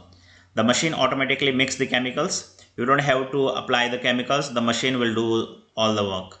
During the cleaning cycle and applying final rinse by hot water, it will do the 4 stages. Like first stage you have to do from by yourself, like removing the food particles from the utensils or dishes, and the last step like air dry. These 2 steps you have to do. Middle 4 steps all will be done by the machine dishwasher. So how do you clean, disinfect a refrigerator? So chiller and freezer also need to be disinfected, because in those area, chiller and the freezer, we are keeping the ready to eat food, high risk food items. So these things should be disinfected. So how you will do that one? What you have to do is cleaning prevents the buildup of bacteria and mold. So refrigerator should be cleaned, disinfected, dried regularly. First of all, plan ahead to minimize amount of food. So before starting any cleaning activity, make sure you are planning ahead before starting the cleaning. So make sure that there is no much food inside the chiller or freezer. Switch off the fridge. First of all, you have to switch off the fridge. Second, remove all food and store in a cold place or another refrigerator. If there is another chiller, you have to transfer in that one. And all the food items should be covered. After that, follow the manufacturer instruction whenever you are cleaning. Removable parts may be put through the dishwasher. Whatever the parts you can remove inside the chiller or freezer, that you can remove and you can put in the dishwasher for the cleaning. Once the fridge has been cleaned, disinfected and dried, it should be switched on. So once the cleaning done, you have to switch on the fridge. After that, when temperature is below 5 degrees Celsius, food should be put back and stacked to avoid cross contamination. So after the switching on, wait for some times, let the temperature come down below 5 degrees Celsius, then transfer the food items again back inside the chiller or freezer. Storage and disposal of waste. So the waste items should be disposed properly also. Containers should be cleanable, emptied throughout the day. Foot operated lids with plastic bins liners preferred. So whenever you are keeping any garbage bin, make sure that has the foot operated. If it is not foot operated, what will happen? The people, staff, they will touch here to open the garbage, and the bacteria from this lid, it will transfer to the staff hands, and from the staff hands they will get into your food. Not used for food storage. These garbage bins should not be used for the food storage. These for the waste item. Okay. External waste storage. So whenever you are keeping your waste external outside the building, you should not keep them like this. This should be properly covered. It should be kept properly, well maintained and clean to avoid any pest. And container should be cleanable, durable, pest proof, tight fitting lid, closed, impervious, emptied as often as necessary, clean after emptying. Food equipment, whatever the food equipment you are using, be kept clean and in good condition. They should be good condition. That should not be damaged. If it's damaged, what will happen? These particles can get into the food also. Enable through cleaning and disinfection. Be repaired or thrown away if damaged or has loose parts. Okay, if it has the loose parts or if it is damaged, that should be discarded. Scratched, pitted chopping boards should be made smooth or replaced. Be checked and maintained regularly. Example, cookers, refrigerators and extractor fans, filters should be checked properly and maintained regularly. What are the properties of food equipment?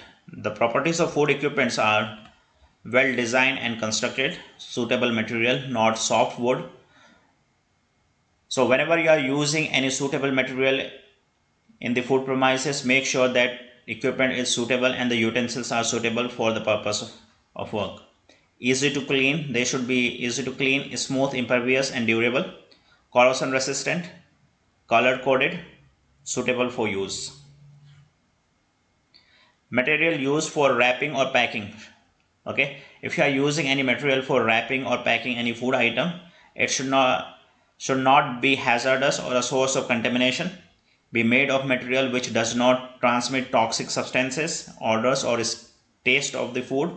Be non-absorbent, resistant corrosion, and be durable to allow frequent cleaning and disinfection. Stored in such a manner that they are not exposed to a high risk of a contamination. Provide adequate protection for foods to minimize contamination, prevent damage and accommodate proper labeling. So whenever you are using any wrapping and packing items, packing material, make sure that wrapping and packing material, it's a food grade, and make sure you are getting the food grade certificate from the supplier whenever you are using these items. So what is the role of a food handler with regard to premises waste and equipment? So your role as a food handler: keep surface and equipment clean, report defective or dirty finishes surfaces, keep window and door closed, don't abuse good design, example placing food under an EFK, don't use dirty or defective equipment, clean it or replace it, don't abuse sinks or wash basins, don't undertake temporary repairs. Okay, so these are your responsibilities as a food handler and you must follow all these responsibilities. Maintenance.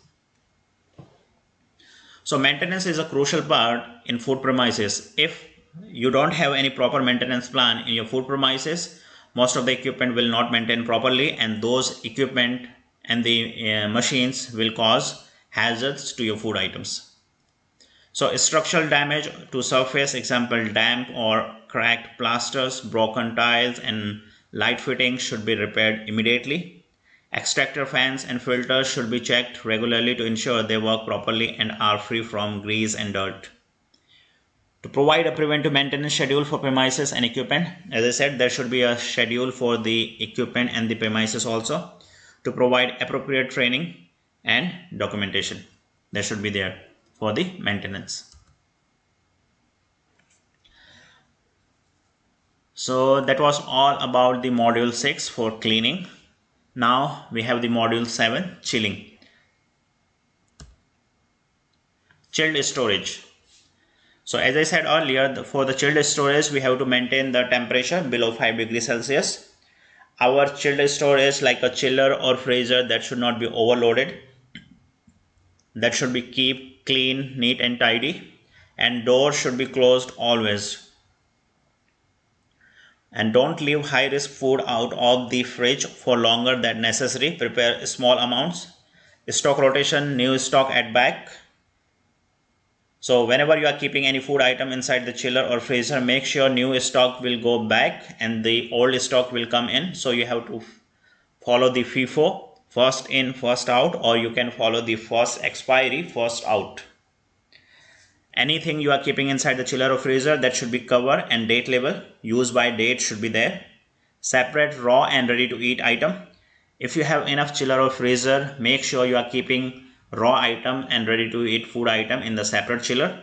If you don't have the enough chillers inside your facility, you can use both items in one chiller, but whenever you are keeping those things, what you have to do is ready to eat food items should be kept on top and raw items should be on bottom. Okay, you are not allowed to keep any hot food inside the chiller and any open cans. So if you will keep any hot food inside the chiller, what will happen? Because of that hot food, this temperature inside the chiller temperature will increase and all of these food will spoil. Okay, and if you will keep any open can item, what will happen? Can item will, most of the foods packed in the can item are acidic. There is acid. Okay, so that acid will react with the can metal and it will cause the metallic poisoning. So that's why can item, open can items are not allowed inside the chiller or freezer. So what's your responsibility?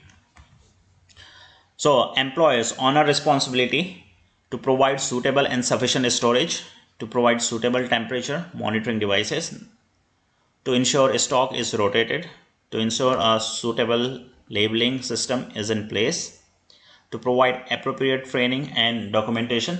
That's their responsibility. Electrical failure for food transport vehicle is permitted for a maximum period of 2 hours and temperature should prior to and after immediate failure below 5 degrees Celsius in chilled food. For frozen food with a maximum 24 hours in vehicle comply with the international standard or other. Vehicles not comply the time with a maximum of 7 hours. These are the responsibilities of the employer. So whenever you are displaying any cold items like a chiller or buffet or chilled display, these are the things you have to follow. High risk food on display should be kept chilled, preferably below 5 degrees Celsius. If the display is above this temperature, bacteria will continue to grow. So what you have to make sure that whatever items you are keeping in chilled display, that should be below 5 degrees Celsius. Raw food should be displayed separately. If you are displaying any raw food like any raw meat or any other thing, that should be kept separate from the ready to eat food. Where food display unpacked, it should be behind barrier to prevent any chance of contamination. If you are keeping any unpacked food item on the display, we have to make sure that it will not get contaminated by the consumers or the customers while they are handling these items. Minimize the amount of food displayed. Whenever you are displaying any food item in these displays, make sure you are keeping only for the display and don't overload it. And minimize the time food is displayed. So whenever you are displaying the food in the display, make sure you are displaying them as less as possible. Follow the manufacturer instruction. Whenever you are displaying, follow the manufacturer instructions. What are the instructions they are given, you have to follow exactly the same one. At the end of the display period, discard the food unless it is safe to return into the fridge. So when you are displaying the food item at the end of the shift or at the end of the day, if it is safe to keep it back, you have to do that one. If it is not safe, you have to discard it. Freezing and frozen food storage. Frozen storage should be stored at or below minus 18 degrees Celsius to 22 degrees Celsius. Freeze foods quickly. Whenever you are keeping any food in the freezer, that should be freezed quickly. Use airtight packing for food. Use the coldest part of the freezer and spread foods out to speed up freezing. A smaller portion freeze quicker. So whenever you are freezing any food item, make sure you are freezing them in a smaller amount, because if you will keep it for the large amount or the big amounts, that will take more time to freeze. So after the freezing, label food with date of freezing and shelf life should be maintained. If frozen food temperature from minus 18 to 15 to minus 18 degrees Celsius, food should brought back to minus 18 as rapidly as possible.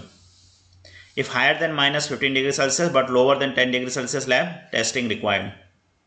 If higher than 10 degrees Celsius or defrosted, food should be disposed, that should be thrown away. So frozen item, sometimes what you have to do, you have to defrost them before cutting. So how are you going to defrost it? Ensure raw meat poultry is thoroughly defrosted before cooking and use. Don't allow surface temperature to rise so pathogens have time to multiply. Avoid the risk of cross-contamination from defrosted liquid.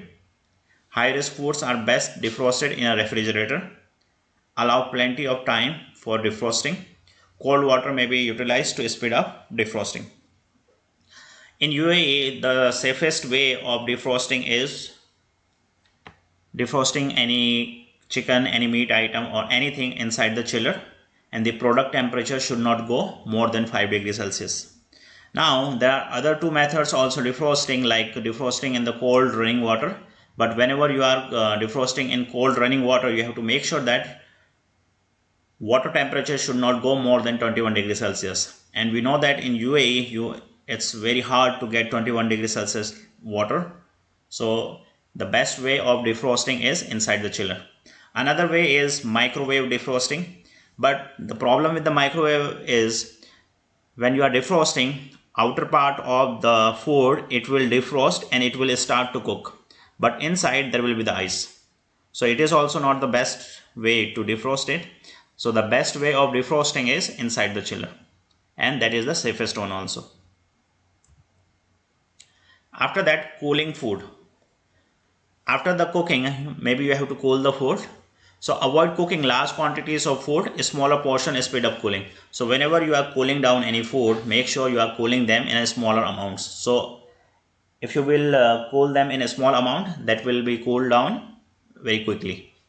Pans can be stored in cold ice water, shallow dishes, maximum 25 millimeter. Stir hot liquids when cooling. So whenever you are cooling them, make sure you are stirring them continuously. Running cold water can be used to cool rice, pasta and vegetables. So whenever you are cooling down any rice, pasta or any vegetables, you can use the cold running water. Clean larders or cellars are preferable for cooling. A clean fan blowing air over covered food will cool much more quickly. So fan also you can use, but the problem with the fan is it will contaminate the food item because of the dust or other physical contamination. So the best way of cooling your food is blast chilling. You can keep your food inside the blast chiller. So within 90 minutes, it will cool your food down below 5 degrees Celsius. So before you start the blast chiller, make sure you pre-chill the blast chiller. Don't overload 25 millimeter depth. Don't cover food. Ensure the blast chiller is thoroughly clean. So these are the requirements before you are using any blast chiller. Okay, so that was all about the module 7 about the chilling. Our last module is UAE for food law. So as I said in the starting that there is one thing common in UAE, that all 7 Emirates, they have the food safety law. Maybe they have the different rules and regulations, like different requirements, different standards, but all 7 Emirates, they have the food safety requirements. Okay. UAE Food Control Authority is responsible for enforcing the food law throughout the food chain to protect the health of consumers. In each Emirates, there is a municipality like Dubai Municipality, Abu Dhabi Food Control Authority, ADAPSA. So all of these municipalities are responsible for the food safety. And what they will do for the checking in each food premises. They will check how they are running the food premises, maybe they are following the rules and regulations or not. and maybe they will check that how they are controlling the hazard to the food. So all these things they are checking. So there is a law in UAE and different emirates. In Dubai there is a food law, Dubai food law. It is 2013. This law you will get in the Google. If you will do the Google, you will get this law, and in this law you will get each and every information about the food. What you have to do, how you're going to start the food business, what are the things you have to follow while you are taking the license, after the license what you have to do, what are the requirements of the food industry, what are the requirements for the design, what are the requirements for the restaurant layout, what are the requirements for the staff, what are the requirements for the cooking, chilling, receiving the food. All the requirements will be there in Dubai food law 2013. It is applicable for the Dubai. After that, there is the law number 2 for the year 2008 with respect to food within the Emirates of Abu Dhabi. This law is for Emirates of Abu Dhabi. This is for the food safety as well. After that, another law is Code of Practice number 26 2014, food contact materials, plastic food packing materials. As we discussed earlier that every food packaging material should be food grade. So these requirements also are mentioned. So what are the requirements related to the food contact materials, plastic food packing materials? So they have mentioned here in this law. Code of Practice number 20 2012, a guide to the preparation of the haccp based food safety management system for traditional kitchens. So whatever the requirements are there for the kitchens and the catering premises, they have mentioned in this one. After that, if you want more details, that can be found on ADAPSA website, Abu Dhabi Food Safety Authority. Okay, so this is the website for the Abu Dhabi. And for the Dubai, if you want to know about the Dubai food safety law, you can get it in the Dubai municipality website. If you want to know about the Sharjah municipality, you can do the Google on the Sharjah municipality. You will get the information about the food law in Sharjah. If you want to know about the Ras Al Khaimah, you can do the Google on Ras Al Khaimah website municipality. You will get all the details there. Okay, these are the all information about the food safety. So okay, so power and responsibility of the officer in charge. As I said, from each municipality's health and safety officer and the food safety officer, they will come to the restaurant or the hotel or the catering as per their schedule. In Dubai, they are coming in every 3 months and they do the checking. What they will do, they have the power to inspect any premises and working persons to ensure food safety and quality in accordance with the requirement of authority. So they have the power to enter your food premises. You cannot say no. Okay, they have the power to examine and take copies of documents or records, to obtain any necessary information. They have the power to issue warnings and violation orders. If you are not following any rules or regulations, you are violating any rules, so they have the power to issue the warning and violation orders. To take samples for laboratory testing, they have the power to take the samples for laboratory testing. They can detain food which may be unfit for human consumption, to release detained food which is fit, to destroy food which is proven to be unfit for human consumption. They can do that one. To recommend to the Director General that a premises be closed or the operating license be withdrawn. So they have the power that they can recommend it to the Director General of the Food Safety Department, Food Department, the Municipality Department, and or the any municipality department to close the business or taking back the license. So these are the all authority and the powers they have. So these are the temperature required by the law. These temperature I also inform you in the starting also. Make sure these temperature you are following while you are working with the food. Okay, and these are the temperature is required by the law also. If you are not following these temperature, it means you are violating the law. You are doing the violations. So whenever you are doing any food activities, you are handling any food thing, whether directly or indirectly, you must follow these law, these temperatures. Okay, so that's all from my side. If you have any doubts, if you have any issue, and you want some more clarification, you want some more information about the training, about the topics which you didn't understand, you can ask me through the comments. I will reply back. And if you want some more videos or some more trainings on other topics like food safety, health and safety, all about the food business or any industry, you can comment me also. I will make the videos. Okay, and please do not forget to subscribe my channel, like, comment and share, and press the bell icon so you will get the update on timely basis for the recent for the videos or any training videos which I will make. Okay, thank you for your time, thank you for your support and love. God bless you. Thank you so much.